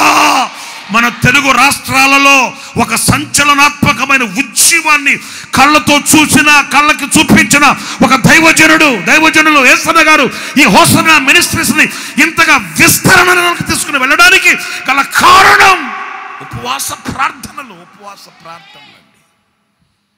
నాకు తెలుసండి, చాలామంది ఏమన్నారు తెలుసా, నెల అంటే ఎవడొస్తాడు, 2 నెలలు పెడతాడు, 3 నెలలు ఎత్తేస్తాడు, 4 నెలలు ఎవడొస్తాడయా అన్నవాళ్లే. ఆ తర్వాత ఈ ఉపవాస ప్రార్థనల యొక్క ఫలితాన్ని చూసి నోటి మీద వేలేసుకున్న వాళ్ళే. మాకు ప్రతి నెల 17వ తేదీ నెల్లూరు వచ్చేవాళ్ళు యేసన్న గారు. ప్రతి నెల, ఇది నాకు చాలా చిన్న వయసు నుంచి తెలుసు. నాకు ప్రతి నెల, అది వర్షం కాదే, మంచు కాదే, ఎండ కాదే, వస్తే ఆ జనం ఆ రోజు కొరకు కాచుకొని ఉండి వేల మంది అండి. 10 మంది, 20 మంది, 30 మంది కాదు, వేల మంది. ఆ రోజు యేసన్న గారు చెప్పిన వాక్యాన్ని విని వేల మంది కన్నీళ్లు కార్చి కన్నీళ్లు కార్చి కన్నీళ్లు కార్చి కన్నీళ్లు కార్చి మొర పెట్టుకుని మొర యొక్క ఫలితమే ఇదిగో ఈరోజున విస్తారమైన పంట. మరి ఈరోజు నేను మీతో చెప్పేది ఏంటంటే, ఈరోజు నువ్వు ఫలించలేకపోవడానికి గల కారణం ఏంటి? ఆ ప్రార్థన లేకే కదా.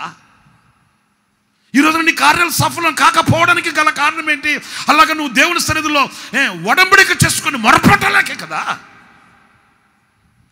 హోసన్నా మినిస్ట్రీస్ ని వృద్ధి చేసిన దేవుడు, హోసన్నా మినిస్ట్రీస్ ని ఫలింపు చేసిన దేవుడు, హోసన్నా మినిస్ట్రీస్ ని శిఖరాలకు ఎక్కించిన దేవుడు నిన్నెందుకు ఫలింప చేయడు? నిన్నెందుకు ఆశీర్వదించడు? ఇంకా బాధాకరమైన విషయం, ఫలించిన మినిస్ట్రీలో నీవు ఫలించలేకపోవడానికి గల కారణం ఏంటి? ఎఫ్రాయిము మన్యమందు, ఎఫ్రాయిం అంటే ఫలించడం, వృద్ధి. ఫలించడు భూమిలో ఒకతను ఫలించట్లేదంట. ఎఫ్రాయిము మన్యమందు ఉన్న ఒకడు ఏమయ్యాడంట? ఫలించట్లే, మోడు బారిపోయి ఉన్నాడు. అరే, ఫలించడి భూమిలో ఎలా ఫలించకుండా ఉన్నావయ్యా? ఫలించడి సహవాసంలో ఎందుకు ఫలించకుండా ఉంటున్నావు? ఎందుకు చిగురించకుండా ఉంటున్నావు? ఫలించిన సహవాసములో ఉన్న గుణగణాలు నీలో లేక. సారీ, ఇట్లా అంటున్నానని మరోలా భావించద్దు. వాళ్ళు ఉపవాస ప్రార్థన చేసుకుంటున్నారంట. ఏమేన్ చెప్పండి. మరి ఈ రాత్రి మీరు దేనికి వచ్చారు? మా ఎందుకు వచ్చారమ్మా? నిద్ర చేయడానికా? కాదు. స్తోత్రం, హల్లెలూయా, హల్లెలూయా. మీకు ఇంకా ఒక మాట చెప్పనా? వీళ్ళ యొక్క తత్వం ఎలాంటిదంటే, దేవుడు వీళ్ళని ఏర్పాటు చేసుకోవడంలో గల రెండవ కారణం చెప్తాను చూడండి. వీళ్ళ తత్వం మీరు 23వ వాక్యం కూడా చూడండి. 11వ అధ్యాయంలో, అపోస్తుల కార్యాల గ్రంథం 11వ అధ్యాయంలో 23వ వాక్యం. అతడు వచ్చి బర్నబా, దేవుని చేత ఏర్పరచబడిన వ్యక్తితను, ఇతడు వచ్చి దేవుని కృపను చూచి ఏం చూశాడంట? అందరు చెప్పండి అమ్మా, ఏం చూశాడంట? అయ్యి బాబోయ్, వీళ్ళ దృష్టి దేవుని కృపను చూచి సంతోషించి దేని యందు వీళ్ళకి సంతోషం? వీళ్ళ కంటబడిన దేవుని కృప. కృప కృప చప్పట్లు కొట్టండి గట్టిగా. Praise the Lord. అంటే ఈ ఏర్పరచబడిన వాళ్ళ యొక్క గుణాలలో ఇంకొకటి నేను చెప్పనా? వీళ్ళు ఏమిటి వీళ్ళు చూసేది ఏంటి, వీళ్ళు గమనించేది ఏంటి, వీళ్ళ మనస్సుకి అంటే వాళ్ళ దృష్టి అంతా దేవుని కృప. ఆ ప్రజల మధ్యలో దేవుడు ప్రత్యక్షపరిచిన ఆ కృప, ఆ కృపను చూసి సంతోషించారట. అరే, ఈ అన్ని జనులైన ప్రజలకి ఈ వీళ్ళ మీద ఎంత కృప దేవునికి! వీళ్ళకి ఆ ప్రజల మధ్యలో ఉన్న లొసుగులు కనిపించట్లే. హలో, వింటున్నారా? మనకు కంటికి కట్టొచ్చినట్లుగా కనబడేది ఏంటి తెలుసా? ఎదుటోళ్ళ జీవితంలో ఉండే లొసుకులు. మన భాషలో మాట్లాడుకుందాంలే, కొంచెం మనం ఫ్రీగా ముచ్చటించుకుందాం, ఫ్రీగా మాట్లాడుకుందాం. మన కంట్లో ఉండే దూలం మనకు కనబడుతుందా? కనబడదు. ఎందుకు కనబడదు? మనం ఎప్పుడన్నా అద్దం దగ్గరకు పోతే కదా. అప్పుడు అబద్ధమాడని అద్దం దగ్గరికి వెళితే, ఆ అద్దం దగ్గర నిలబడితే మన కంట్లో ఉండే దూలం కనబడుతుంది. అయ్యో బాబోయ్, నా కంట్లో కూడా ఉందా? మనం నిలబడమే, మనం వెళ్ళమే. ఎదుటివాడి దగ్గరకు మాత్రం మనం అబ్బో ఎగేసుకు వెళ్ళిపోతాం.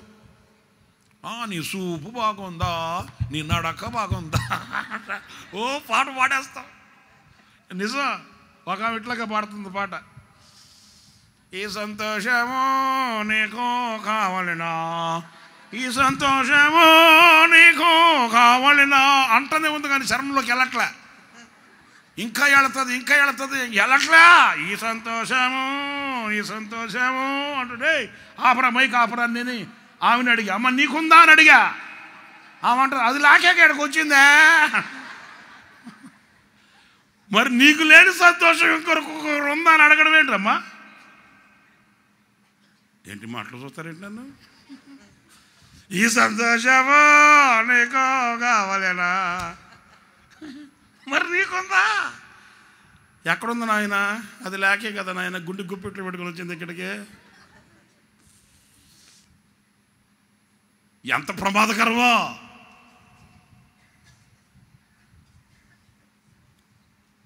కొందరికి ఆ దృష్టి అండి. ఏ దృష్టి? ఎదుటోళ్ళు ఏముంది, ఆడికి ఇట్లా ఉంది, ఈడికి ఇట్లా ఉంది, ఇదే. ఎందుకంటే దేవుని చేత ఏర్పరచబడిన వాడు కాదు. దేవుని చేత ఏర్పరచబడిన వానికి వాని ఎడల ప్రత్యక్షమైన దేవుని కృపను చూస్తాడండి. పాపులే, అజ్ఞానులే, అన్యజనులే, వారి ఎడల దేవుని కృప ఎలా విస్తరించబడింది, వాని ఎడల దేవుని కృప ఎలా ప్రయాసపడుతుంది, వానిని దేవుని కృప ఎలా వెతుకుతుంది, ఆ ఉన్నతమైన ఆ కృప యందు దృష్టి, ఆ కృపను చూచి సంతోషించారంట. ఆమేన్, ఆమేన్, ఆమేన్. మీకు ఇంకో మాట కూడా చెప్తాను, నేనండి. చెప్పనా వద్దా? చెప్పనా వద్దా? ఏం చెప్పేది? ప్రభు బల్లా. సరే చెప్పమన్నారు కనుక చెప్తాను నేనండి. ఆయన ఉన్నాడా? గాడిద మీదకి వెళ్తున్నాడే. ఎవరు ఆయన? ఏలామా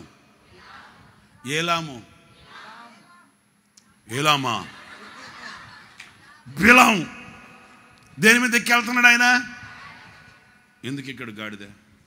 సరే వెళ్తున్నాడా? మీకు మెలకువగా ఉండి నాకు సమాధానం చెప్తారని నేను ఇన్ని అడుగుతున్నా మిమ్మల్ని. రైట్? సరే వెళ్తున్నాడు, గాడిద మీద వెళ్తుంటే దేవదత్త ఎవరికి కనబడ్డాడు? గాడిదకి. ఈయన కనబడలేదా? ఈయన కనబడలా, గాడిదకి కనబడ్డాడు. సరే ఆ గాడిద తీసుకెళ్ళి గోడ కానిచ్చి అయ్యగారి కాలుని నొక్కింది. ఈ చరిత్ర అంతా మీకు తెలుసు కదా. ఇప్పుడు చెప్పే మాట వినండి. ఇప్పుడు ఈయన కళ్ళు తెరవబడ్డాయా లేదా? కళ్ళు తెరవబడ్డాయి. ఇప్పుడు ఈయన కళ్ళు తెరవబడిన తర్వాత పర్వతం ఎక్కి ఇశ్రాయేలీయుల గుడారాలు చూశాడండి. గట్టిగా ఒకసారి ఎంత శక్తి ఉంటే అంత శక్తి తల్లిలో చెప్పండి. ఎంత శక్తి ఉంటే అంత శక్తితో చెప్పండి. అబ్బా, నా చెవు పోయిందిరా స్వామి. మీకు ఎంత శక్తి ఉందో నాకు ఇప్పుడే తెలిసింది.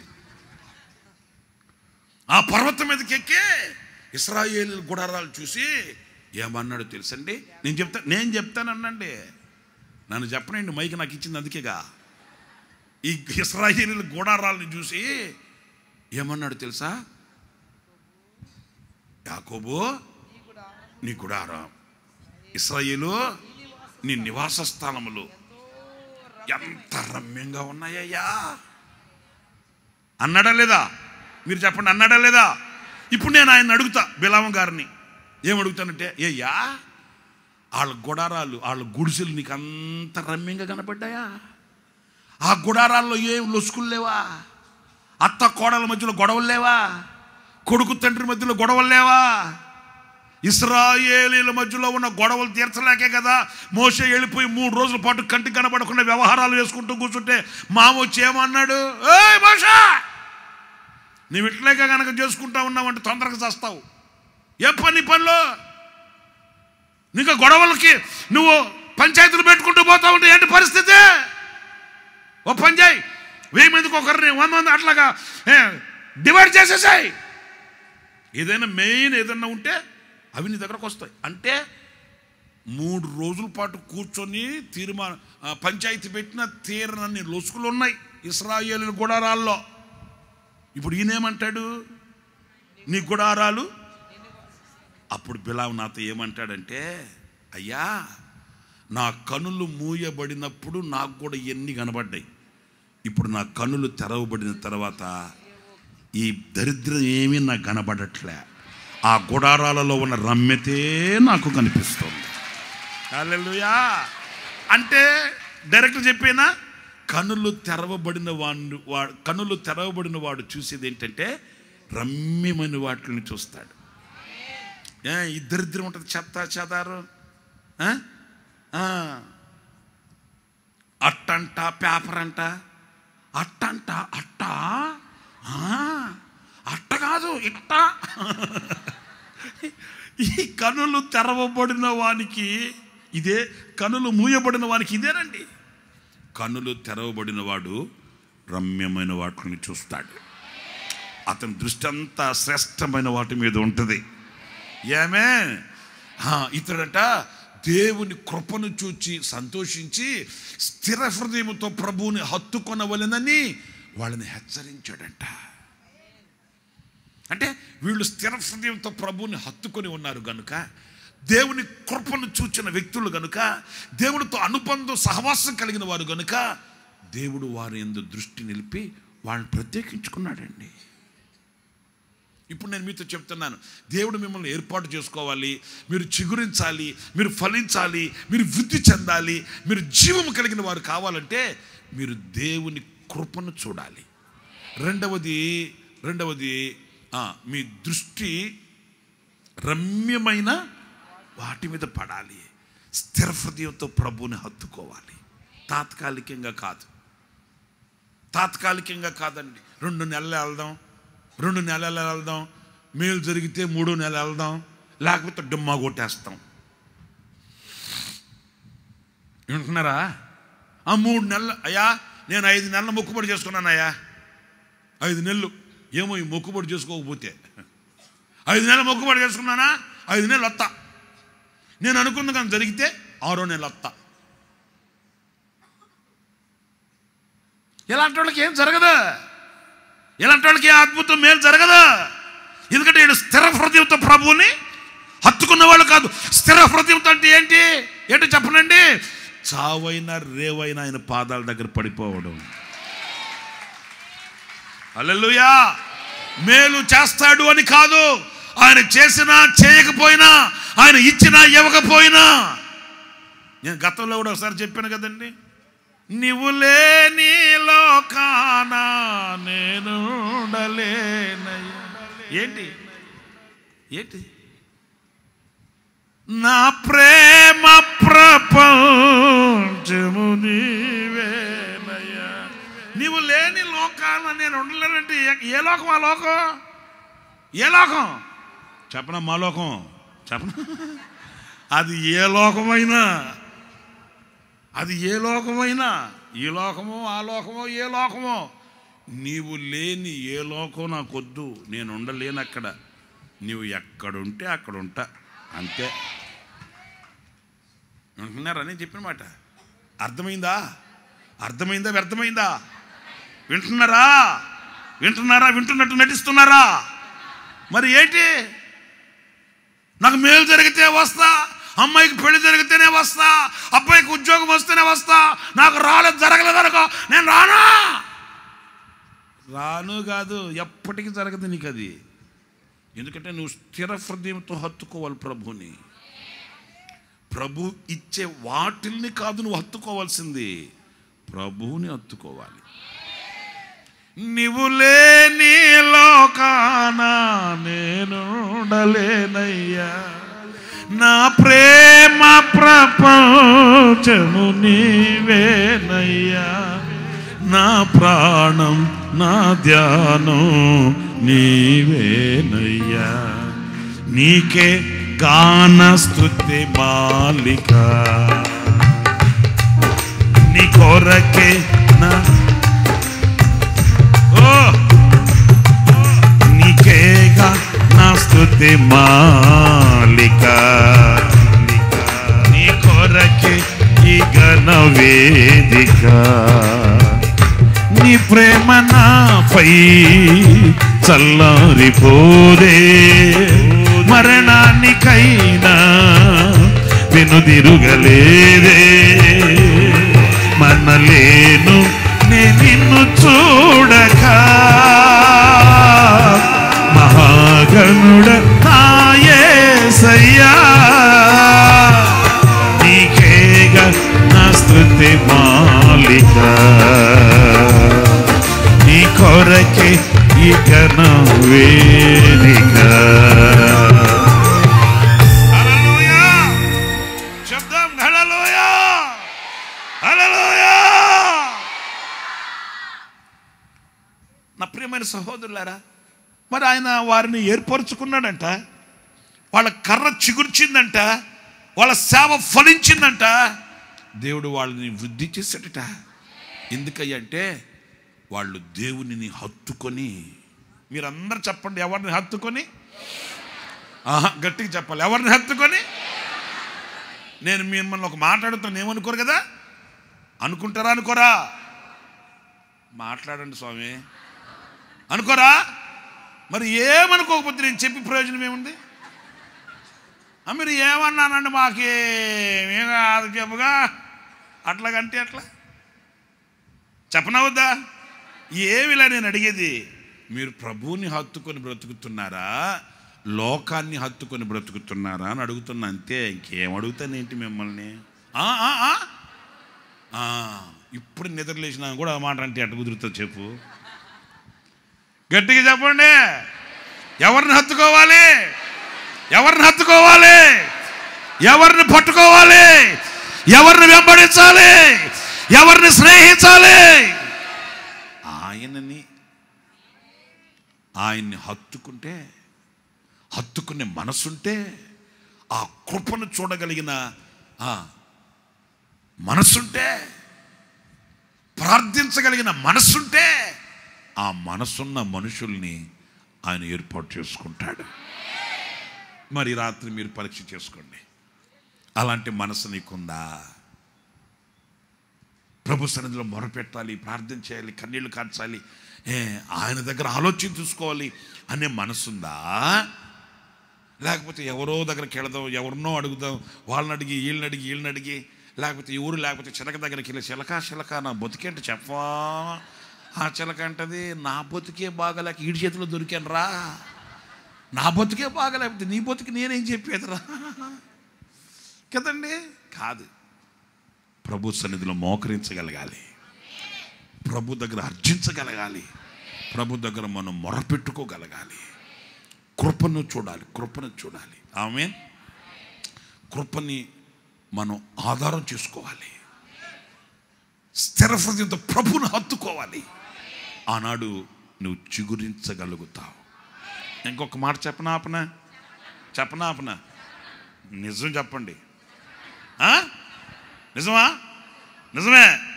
అయితే దావీదుని దేవుడు ఏర్పాటు చేసుకున్నాడా లేదా? ప్రత్యేకించుకున్నాడా లేదా? దావీదుని ప్రత్యేకించుకున్నాడు. నేను ఏర్పరచుకున్న వాడు ఇతడే. శామ్యూయేలు ప్రవక్త ఏమో హంగులు రంగులు చూస్తున్నాడు, ఎత్తులావు చూస్తున్నాడు.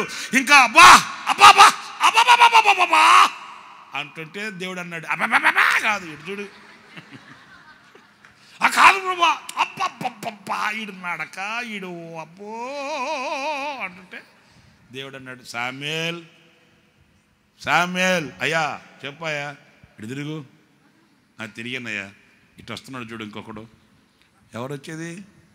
కనిపించట్లేదయ్యా, నువ్వే కొంచెం అట్లా చూడు. ఒక పొట్టిగా ఎర్రగా ఒక అబ్బాయి, అతడే నేను ఏర్పరచుకుంది. ఆమేన్. అతగాడినా ఇతన్నా? యా, అతన్నే. ఎందుకు ఏర్పరచుకున్నాడు? ఆ ఏర్పరచుకుని వాని జీవితం చిగురించిందా, మోడుబారిపోయిందా?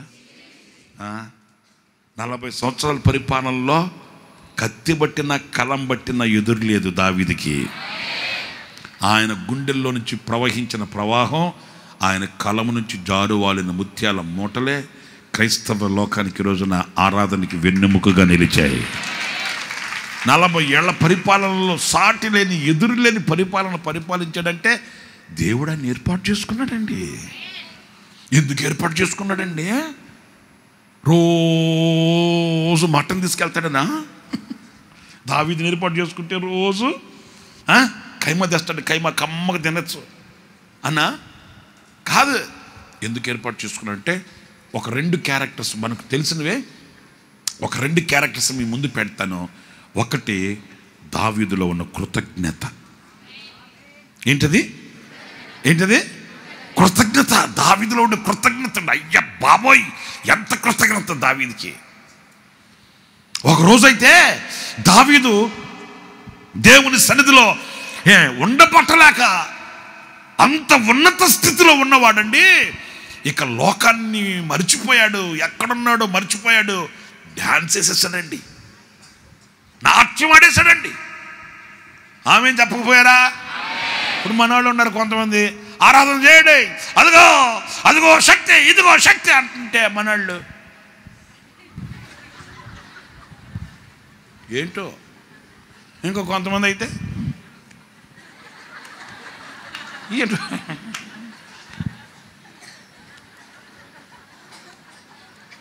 మాకు ఇక్కడ పాట పాడి సంతోషించి ఆనందించి గంతులేసి దేవుని శక్తి, దేవుని బలం, అదిగో దేవుని పరాక్రమం, అదిగో దేవుని ఆత్మ అట్లా అంటుంటే మనవాళ్ళు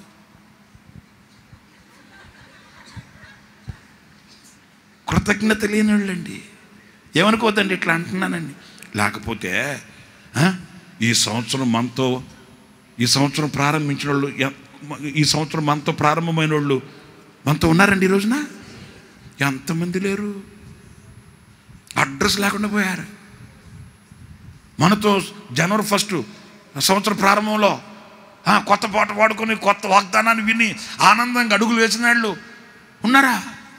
ఉన్నారండి. వాడితో పోల్చుకుంటే మనం ఏమైనా బలవంతులమా? మరి ఈ సంవత్సరం అంతా దేవుడు కాపాడి, రక్షించి, పోషించి, కాలుకి దెబ్బ తగలకుండా, కంటికి దుమ్ము తగలకుండా, కన్ను పాప వలె కాపాడి, రక్షించి, ఆరోగ్యం ఇచ్చి, క్షేమం ఇచ్చి, దీవించి ఈ సంవత్సరాంతంలోకి మనం తీసుకుని వచ్చాడండి దేవుడు. కొంచెం కృతజ్ఞత ఉందండి. మరి మీ జీవితం ఎలా చిగురిస్తుంది మీరు చెప్పండి. మీ జీవితం ఎలా చిగురుస్తుంది మీరు చెప్పండి. ఒక్కసారి ఫ్లాష్ బ్యాక్ వెనక్కి వెళితే అయ్యో బాబోయ్ గుండె నీరైపోద్దండి. ఎందుకంటే బ్రతికి బట్టగట్టి బైబిల్ బట్టి బజార్లో నిలిచామంటే ఈ రోజున కేవలం దేవుని కృప తప్ప వేరొక్కటి లేదండి. ఎన్ని మరణాలు వింటున్నామో. నేను నిజంగా హృదయపూర్వకంగా నా దేవుని సన్నిధిలో గుండె మీద చేపెట్టుకొని చెప్తున్నానండి. మేము తిరిగే తిరుగుళ్ళకి, మేము చేసే ప్రయాణాలకి ఒక్కొక్కసారి భయం వచ్చేస్తుందండి. ఎన్ని యాక్సిడెంట్స్ చూస్తుంటామో. ప్రతి రాత్రి ప్రయాణమే, ప్రతి పగలు ప్రయాణమే. 2 గంటలు స్టేజ్ మీద ఉండడానికి 8 గంటల ప్రయాణం చేస్తామండి ఒక్కొక్కసారి. 4 hours ఇటు వెళ్ళడం, 4 hours రావడం. విజయవాడ నుంచి హైదరాబాద్ వెళ్ళాను, 5 గంటలు పట్టింది నాకు. 5 గంటలు పట్టింది. 2 గంటలు వేదిక మీద ఉన్నా, భోజనం కూడా చేయలే. 2 గంటలు వేదిక మీద ఉన్నా. అయ్యా నాకు ఏదన్నా మీకు వీలుంటే, ఇబ్బంది లేకపోతే కొంచెం ప్యాక్ చేసి ఇవ్వండి బాబు అంటే వాళ్ళు ప్యాక్ చేసి ఇచ్చారు. మీటింగ్ అయిపోయింది. ఆమె నన్ను మైక్ వాళ్ళ చేతికి ఇచ్చి మరలా 5 గంటల ప్రయాణం అండి. నేను ఒక్కనే కాదు, సావుకులుగా అబ్రహం పాష గారు కానివ్వండి, మన సావుకులందరూ కూడా రాత్రి బవళ్ళు తిరుగుడు. ఒక్కసారి ఆలోచించుకుంటే, ప్రభువా నీ కృప లేకపోతే మా పరిస్థితి ఏంటి నాయనా. ఒక్కొక్కసారి టైం అయిపోయి బండి యమా స్పీడ్ వెళ్తుంటామండి, 120, 130. ఒక్కొక్కసారి టైం దేవుని పని నిర్లక్ష్యంగా, అంటే ఆలస్యం కాకూడదు. ఒక్కొక్కసారి ఆ టైంకి రీచ్ అవ్వలేమేమో, ట్రాఫిక్ జామ్ అయిపోయి అన్నప్పుడు యమా స్పీడ్ వెళ్ళిపోతుంటాం. ఒక్కసారి గుండె అలా షేక్ అవుద్ది. ఏంటి ఎంత స్పీడ్లో వెళ్తున్నాం మనం కదండి. నేను ఎందుకంటున్నానంటే, ఆ కృతజ్ఞత కలిగిన వాని హృదయం మౌనంగా ఉండలేదండి. మనం చెప్పాల్సిన అవసరం లేదండి. అంతే, ఆ కళ్ళలోంచి కన్నీళ్లు జాలువారుతాయి, ఆ గుండెల్లో నుంచి కృతజ్ఞత ఉప్పొంగుతుందండి. ఎవరో బలవంతం చేయాల్సిన అవసరం లేదు. అరే ఇది ఎన్నో నెల ఇది, మరి 10 నెలలు మనల్ని ఎవడు కాపాడాడయ్యా? 10 నెలలు మనల్ని సంరక్షించింది ఎవడయా? 10 నెలల పాటు మనల్ని పోషించింది ఎవడు? మనకంటే బలవంతులు, మనకంటే శక్తివంతులు, మనకంటే సామర్థ్యత కలిగిన సామంతులు, ఆసాములు, భూసాములు, కంటికి కనబడిన కన్ను రెప్పపాట్లో అగ్నికి ఆహుతి అయిపోయిన వాళ్ళు తెలుసు మనకు. మీరు ఆలోచించండి, అగ్నికి ఆహుతి అయిపోతున్నారే జనం. అయ్యో, ఈ భూతల మీద నా పాదాలు నిలబడ్డాయంటే, ఈ భూతల మీద నా అడుగులు నిలబడ్డాయనంటే, ఈ భూతల మీద ఇంకా నా చిరునామా నిలిచి ఉందంటే, ప్రభువా ఏమిచ్చి నీ రుణం తీర్చుకోగలనయ్యా? మీరు ఆలోచించండి. దావీదుని దేవుడు ఏర్పాటు చేసుకోవడంలో గల కారణం ఏంటంటే, ఆ కృతజ్ఞత గల మనసు. నా ప్రాణమా,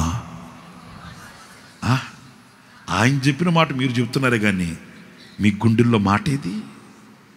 నా ప్రాణమా. ఎంత నిండుగా చెప్తున్నాడు, నా ప్రాణమా ఆయన చేసిన ఉపకారములలో నా అంతరంగములో ఉన్న సమస్త, అంటే అవన్నీ ఆయన అంతరంగంలో దాచుకొని పెట్టున్నాడు. వ్యర్థంగా పోనివల. పోయిన నెలలో వచ్చిన బలహీనత, ఆ మధ్య వచ్చింది కదా కరోనా, ఆ మధ్య వచ్చింది కదా డెల్టా, ఆ తర్వాత జనమంతా ఉల్టా, అవన్నీ ఉన్నాయి అంతరంగంలో. అట్లు చెప్తాడు, అంతరంగమా ఉన్నాయి, లోపల ఉన్నారు కదా, ఉన్నావు. అదే అప్పుడప్పుడు నేను జ్ఞాపకం చేసుకుంటుంటానుగా. దేవుడు అలాంటి వాళ్ళని ఏర్పాటు చేసుకోకుండా ఉంటాడండి. అలాంటి వాళ్ళని చిగురించనివ్వకుండా ఉంటాడండి. వాళ్ళ బ్రతుకుని చిగురింప చేస్తాడండి.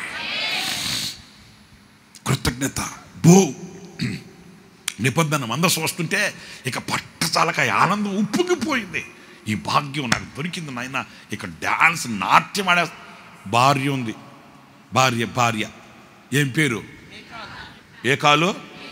నా కాలా? నా కాలు కాదు, మీ కాలే. ఈ కాలుకి ఎంతసేపటికి కిటికీలోంచి తొంగి చూడడమే, డైరెక్ట్గా ఫేస్ టు ఫేస్ రానే రాదు. అదేం బుద్ధి నాకు అర్థమై చావదు. మాట్లాడాలంటే డైరెక్ట్గా అనొచ్చుగా. కొంతమంది డైరెక్ట్గా వినరు, చెవులకి గోళ్ళకి చెవులు పెడతారు. అన్ని దరిద్ర పనులే. ఆ కిటికీలోంచి చూసి ఆమెకి అసభ్యకరంగా అనిపించిందంట. పిలిచి అడిగింది, ఏంటి ఆమా, ఏంటది, నీ స్థితి ఏంటి, నీ స్టేటస్ ఏంటి, అసలు నువ్వు జయించగలగా, నువ్వు ఎక్కడున్నా అంటున్నాడువే, నీ స్టేజ్ ఏంటి, నీ స్టేటస్ ఏంటి, నీలాంటి ఇలాగ జయించా. దావీదు అన్నాడు, గయ్యాల గంప, నువ్వు మాట్లాడబోకుండు, అటు అనబోకుండు, చెప్పింది నువ్వు. అసలు నేను ఎవరి సన్నిధిలో ఆట ఆడాను, నేను ఎవరి సన్నిధిలో, నన్ను ఈ స్థితికి తీసుకుని వచ్చిన దేవుని సన్నిధిలో. ఆయన లేకపోతే నేను ఈరోజు ఈ స్థితిలో ఉండేవాడినా? ఆయన లేకుండా ఇక్కడికి వచ్చాను నేను. ఇప్పుడు ఈ స్థితిని బట్టి కదా నువ్వు మాట్లాడేది. నీ స్థితి ఏంటి, నీ స్థితి ఏంటి, నీ స్థితి ఏంటి అంటున్నావే. ఈ స్థితి ఇచ్చింది ఎవడు? నాకంటే బలము కలిగిన, నాకంటే ధనము కలిగిన, నాకంటే జనము, ఎంతోమంది వాళ్ళ అడ్రస్లు సమాధుల తోటలో ఉన్నాయి. వాళ్ళ అడ్రస్లు సమాధుల తోటలో ఉన్నాయి. తెల్ల సున్నం కొట్టి రాయి పెట్టారు, క్రీస్తునందు మృతులైన మృతులు ధన్యులు, జననం మరణం. వాళ్ళకి ఏమైనా పోస్ట్ కార్డు వస్తే ఇప్పుడు సమాధుల తోటకి వెళ్తుంది. మరి నేను సమాధుల తోటలో లేను, ఎక్కడున్నాను? సజీవుల దేశంలో సజీవుడిగా ఉన్నాను నేను. మరి ఈ స్థితి నాకు ఇచ్చిన దేవుని సన్నిధిలో నేను ఆట ఆడాను. నేను మనుషుల దృష్టి కాదు. ఆ కృతజ్ఞత అండి, ఆ కృతజ్ఞత.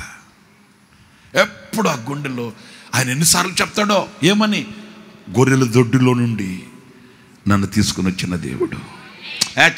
అది గతాన్ని జ్ఞాపకం చేసుకోకూడదు. గతం నాకు అవసరం లేదు. ఏదో చీకటి రోజులు, ఏదో పీడకల. పీడకల కాదురా స్వామి, మన గుండెల్లో ఉండవలసిన సువర్ణ రాతలు అయ్యి, సువర్ణ అక్షరాలు అయ్యి. ఏ స్థితిలో నుండి నా దేవుడు నన్ను లేవనెత్తాడు. ఈ 9-10 నెలల్లో నన్ను ఆవరించి ఉన్న అపాయాలేంటి, నన్ను కబళించి ఉన్న కఠోరమైన స్థితిగతులేంటి. ఈరోజు నేను ఆయన సన్నిధిలో సజీవుడిగా ఎలా ఉన్నానంటే ఆ కృతజ్ఞతేనండి. దేవుని సన్నిధిలోకి వెళ్ళి ప్రార్థన చేస్తూ అంటాడు, యెహోవా నీ దాసుడైన నా కుటుంబం నీ ఆశీర్వాదం నుండి నీ సన్నిధిలో ఆశీర్వదించబడునుగాక. నా కుటుంబం నీ సన్నిధిలో ఉండాలయ్యా, నా కుటుంబం నీ సన్నిధిలో ఉండాలయ్యా. నా కుటుంబం ఎంటెక్ చదవాలయ్యా, నా అబ్బాయి బీటెక్ చదవాలయ్యా. మా అబ్బాయి ఏమో పాకిస్తాన్కి వెళ్ళాలి, మా అమ్మాయి ఏమో కబ్రస్థాన్కి వెళ్ళాలయ్యా. మనోళ్ళు అయితే కదా, మనోళ్ళు అడిగితే రెండే, అయితే ఒక డాక్టరు, అయితే ఒక ఇంజనీరు. అంతేగాని అయ్యా నా కుటుంబం నీ సన్నిధిలో ఉండాలయ్యా. ఎంతమంది గుండెల్లో ఉందండి? మీరు అడగండి, మీరు చూడండి. నేను నా కుటుంబం ఆయన సన్నిధిలో బ్రతకాలి, నన్ను ఈ స్థితికి తీసుకుని వచ్చిన నా దేవునికి కృతజ్ఞులమై బ్రతకాలి. ఎంతమంది గుండెల్లో ఉంది? అలాంటి కాంక్ష, అలాంటి ఆశ కలిగిన వ్యక్తుల్ని ఆయన ఏర్పాటు చేసుకుంటాడు. వారికి చదువు లేకపోయినా పర్లే, వాళ్ళకి ఉన్నత స్థితి లేకపోయినా పర్లే. నేను చెప్పింది మీకు అర్థమవుతుందా? గొప్ప వాళ్ళని, ఎన్నిక చేయబడిన వాళ్ళని కాదు, ఎన్నిక లేని వాడైనా ఆయన గుండెల్లో ఆ కృతజ్ఞత, గుండెల్లో ఎప్పుడు నా దేవా నేను కలిగి ఉన్నది నీ కృప, నేను కలిగి ఉన్నది నీ కృప. నీ కృప లేకపోతే ఎప్పుడో అయిపోయేవాడిని. Smash, chapter close. నీ కృప తప్ప వేరొకటి లేదయా, నీ మనసులో నేనుంటే చాలయా.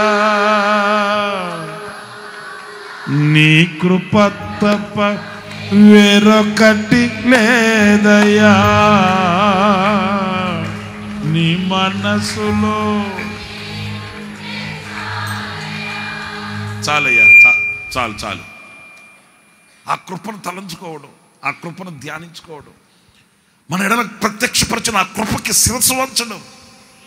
హల్లెలూయా చెప్పండి, హల్లెలూయా, హల్లెలూయా. ఆ కృపను తలంచినప్పుడు గుండెల్లో పొంగే ఆ ప్రవాహాన్ని అనుభవించడం. ఇంకొకటి ఏంటంటే, దావీదులో నాకు బాగా నచ్చింది, దేవుడు అతన్ని ఏర్పాటు చేసుకోవడంలో కనబడుతున్నది ఏంటంటే పశ్చాత్తాపం. ఏంటిది? అందరు చెప్పండి, ఏంటిది? పశ్చాపలా మీరంతా ముందు మీరే కూర్చున్నారు, ఇంక వచ్చే ప్రకటనలు ఇట్లాగే ఉంటాయి. మరి ఏం చేయి, పశ్చాత్తాపం అనండి. మళ్ళీ ఇక్కడ ఎవరు పశ్చాత్తాపం అంటున్నారు. పశ్చాత్తాపం పశ్చాపల. రాజుగారి దగ్గరికి వెళ్ళాడు ఒక పాస్టర్ గారు. స్తోత్రం చెప్పు. రాజుగారి దగ్గరికి వెళ్ళి ఒక పాస్టర్ గారి స్థానం ఏంటి, రాజుగారి స్థానం ఏంటి మీరు ఊహించండి. రాజుగారి దగ్గరికి వెళ్ళి పాస్టర్ గారు అన్నాడు, దా నువ్వు చేసిన పని ఏంటి, ఏం పని నువ్వు చేసిన పని, ఆ మనుషుడు నువ్వు కదా అన్నాడండి. అంటే వెంటనే కోపం వస్తుందా రాదా? ఇప్పుడు మీలో కొంత ఏమ్మా నిద్రపోతున్నావు అన్నాను అనుకో, ఒప్పుకుంటుందా అమ్మా? ఎవడు నిద్రపోయేదే చూసి మాట్లాడా? అమ్మ నేను చూశానమ్మా. ఎవరు చూసావో? చూశాడంట. చూశాడు. లేకమ్మా లేకడు బాత లేగు. ఓ ఇంత కోపం వచ్చేస్తుందా అమ్మకి? ఏది నిద్రపోయావు అంటేనే అంత కోపం వచ్చింది. మరి దావీదు రాజు కదా, చక్రవర్తి కదా, ఆ పొజిషన్లో ఉన్న ఆయన్ని పాస్టర్ గారు ఎట్లా మాట్లాడాలి? పాస్టర్ గారు ఎట్లా మాట్లాడాలి చెప్పండి? కానీ పాస్టర్ గారు అట్లా మాట్లాడాల. డైరెక్ట్ చెప్పాడు, ఏం పని, ఏం చేశాను, ఏం చేయను, అట్లా మాట్లాడతామేంటి నువ్వు కదా అన్నాడండి. వెంటనే ఏమైపోయాడు? లొంగిపోయాడు. ఈ రాత్రి మీరు చేయాల్సింది అదే. మీరు ఫలించాలంటే, మీరు చిగురించాలంటే సరెండర్ అయిపోవాలి దేవునికి. అది కాదు, నేను కాదు, వాళ్ళు చెబితే చేశాను, నాకేమైనా తెలుసా పాపం పుణ్యం, అసలు నాకేం తెలుసు, ఇది కాదు. సరెండర్ అయిపోవాలి, లొంగిపోవాలి. నైనా నిజమే, ఇదిగో ద్రోహినని దోషులకి క్షమభిక్షను వేడి నీ పాదాలు పట్టుకుంటున్నా. నువ్వు కనికరిస్తే నేను కృప పొందుతా, నువ్వు దయ చూపితే నేను దీవించబడుతా, నువ్వు ఆశీర్వదిస్తే నేను చిగురిస్తా. జరిగిన సంగతి మాత్రం వాస్తవమే. నా విధేయతను క్షమించు, నా పొరపాట్లు మన్నించు, నీ రక్తం నా మీద ప్రోక్షించు, నన్ను మరలా హిమము వలె తెల్లగా మార్చు. లేచి నిలబడండి, మరి ప్రార్థన చేసుకుందాం.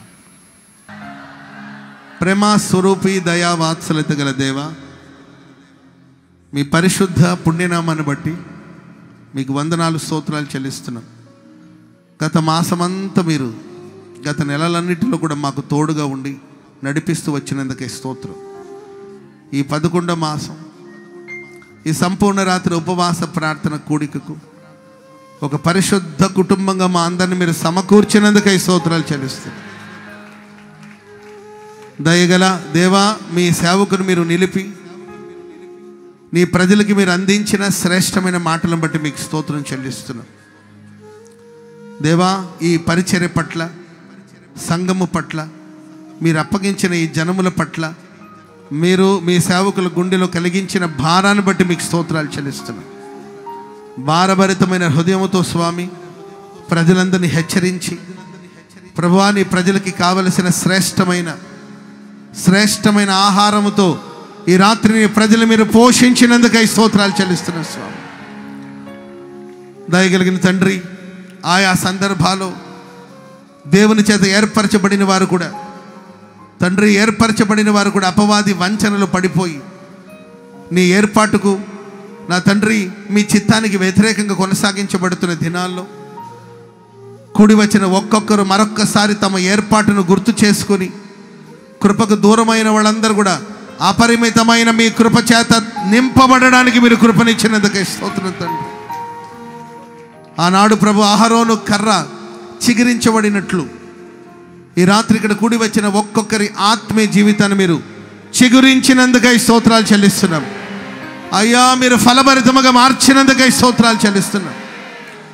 ఉన్నతమైన ప్రభు సువాసనను మీరు అందించినందుకై స్తోత్రాలు చెల్లిస్తున్నాం. దయగలిగిన తండ్రి, ఏర్పరచబడిన వారి యొక్క గుణాతిశయాలు ఎలా ఉంటాయో మీరు అనేక సంగతులు మాట్లాడుతూ వచ్చినందుకై స్తోత్రాలు చెల్లిస్తున్నాం.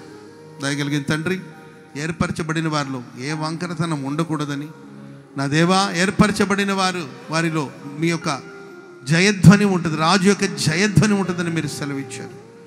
ఏర్పరచబడిన ప్రభువా, పౌలు బర్నబాలో ఉన్న శ్రేష్టమైన గుణాతిశయాలు మీరు తెలియచేసినందుకే స్తోత్రాలు చెల్లిస్తున్నాను. ప్రభువా, దావీదుని నీ కొరకు మీరు ఏర్పరచుకున్నందుకే స్తోత్రం నాయన. అలాంటి ఒక శ్రేష్టమైన మనసు కూడి వచ్చిన వారందరికీ దయచేయమని వేడుకుంటాను. ఏ ఒక్కరు కృపకు దూరం అయిపోకూడదు ప్రభు. ఏ ఒక్కరు నీ కృపకు దూరం అయిపోకూడదు ప్రభు. ప్రతి వారిని కృపతో నీవు నింపినందుకే స్తోత్రం. ఈ రాత్రి మీ కృప ఒక్కొక్కరిని ఆవరించినందుకై స్తోత్రం తండ్రి. ఒక్కొక్కరిని కృప ఆవరించినందుకై స్తోత్రం. కృపతో కప్పినందుకై స్తోత్రం తండ్రి. ప్రతివానికి కృతజ్ఞత కలిగిన హృదయాన్ని మీరు ఇచ్చినందుకై స్తోత్రం. జ్ఞాపకం చేసుకోండి ప్రభువా, మీ స్తోత్రం తండ్రి. ప్రతివారి బాష్ప బిందువును మీరు తుడిచివేశారయ్యా. గుండెలో ఉన్న కలవరాలు, భయాలన్నిటిని మీరు పోగొట్టారు, ధైర్యపరిచారు, స్థిరపరిచారు. నిన్ను హత్తుకోవాలనే మనసును పుట్టించారు స్వామి. దేవా, నమ్మదగిన సహాయకుడు మీకే స్తోత్రాలు. నిలిచి ఇప్పటి వరకు నీ మాటలు అందించిన మీ సేవకులను బట్టి స్తోత్రాలనైనా. మీ సేవకుని మీరు బలపరచండి, ఆశీర్వదించండి, కృపతో నింపండి. నా తండ్రి, మీ సేవకుని కొరకు మీరు సిద్ధపరిచిన ఈ పరిచర్య అంతట్లో మహిమగా మీరు వాడుకోండి. శ్రేష్టమైన కృపా వరాలతో మీరు అలంకరించండి, బలపరచండి. దేవా, మీ స్తోత్రం. గతకాలం అంతా మీ సేవకులు మీరు కాపాడుతూ వచ్చారు, వారికి దీర్ఘాయువును ప్రసాదిస్తూ వచ్చారు. రాబోయే కాలంలో మరింత మహిమ కలిగిన కార్యాలు మీరు చేయబోతున్నందుకే స్తోత్రం. బహుతరములకు ప్రభువా సంతోష కారణముగా మీరు మార్చబోతున్నందుకే స్తోత్రం.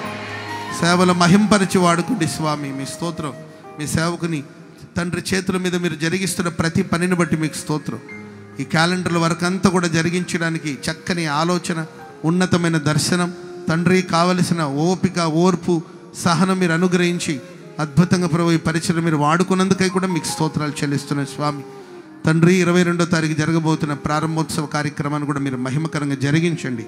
సదాకాలం మీ హస్తాన్ని తోడుగా ఉంచండి. మీ కరుణ హస్తం ఎల్లప్పుడూ మీ సేవకునికి తోడుగా ఉండాలి ప్రభువా.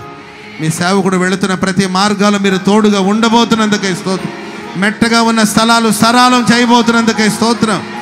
అయ్యా, గొప్ప పర్వతాలు కూడా సదును భూమిగా మార్చబడేటట్లు మీ సేవకుడు మీరు బలపరిచి వాడుకోబోతున్నందుకై స్తోత్రం. మీ సేవకుడు నిలిచిన ప్రతి చోట ప్రజలు కృప కలుగునుగాక, కృప కలుగునుగాక, కృప కలుగునుగాక, కృప కలుగునుగాని కృపను గురించి పాడునట్లుగా మీరు కార్యాలు చేయమని వేడుకుంటూ మీ సేవకులు మీ చేతులు సమర్పిస్తూ ఈ సంపూర్ణ రాత్రి ఉపవాస ప్రార్థన కూడికను మహిమగా మీరు జరిగించినందుకై వందనాలు, స్తోత్రాలు చెల్లిస్తూ ఘనత, మహిమ, ప్రభావాలు మీకే ఆరోపిస్తూ యేసు నామాన ప్రార్థన చేసి అడిగి వేడుకుంటున్నాం తండ్రి. ఆమేన్, ఆమేన్.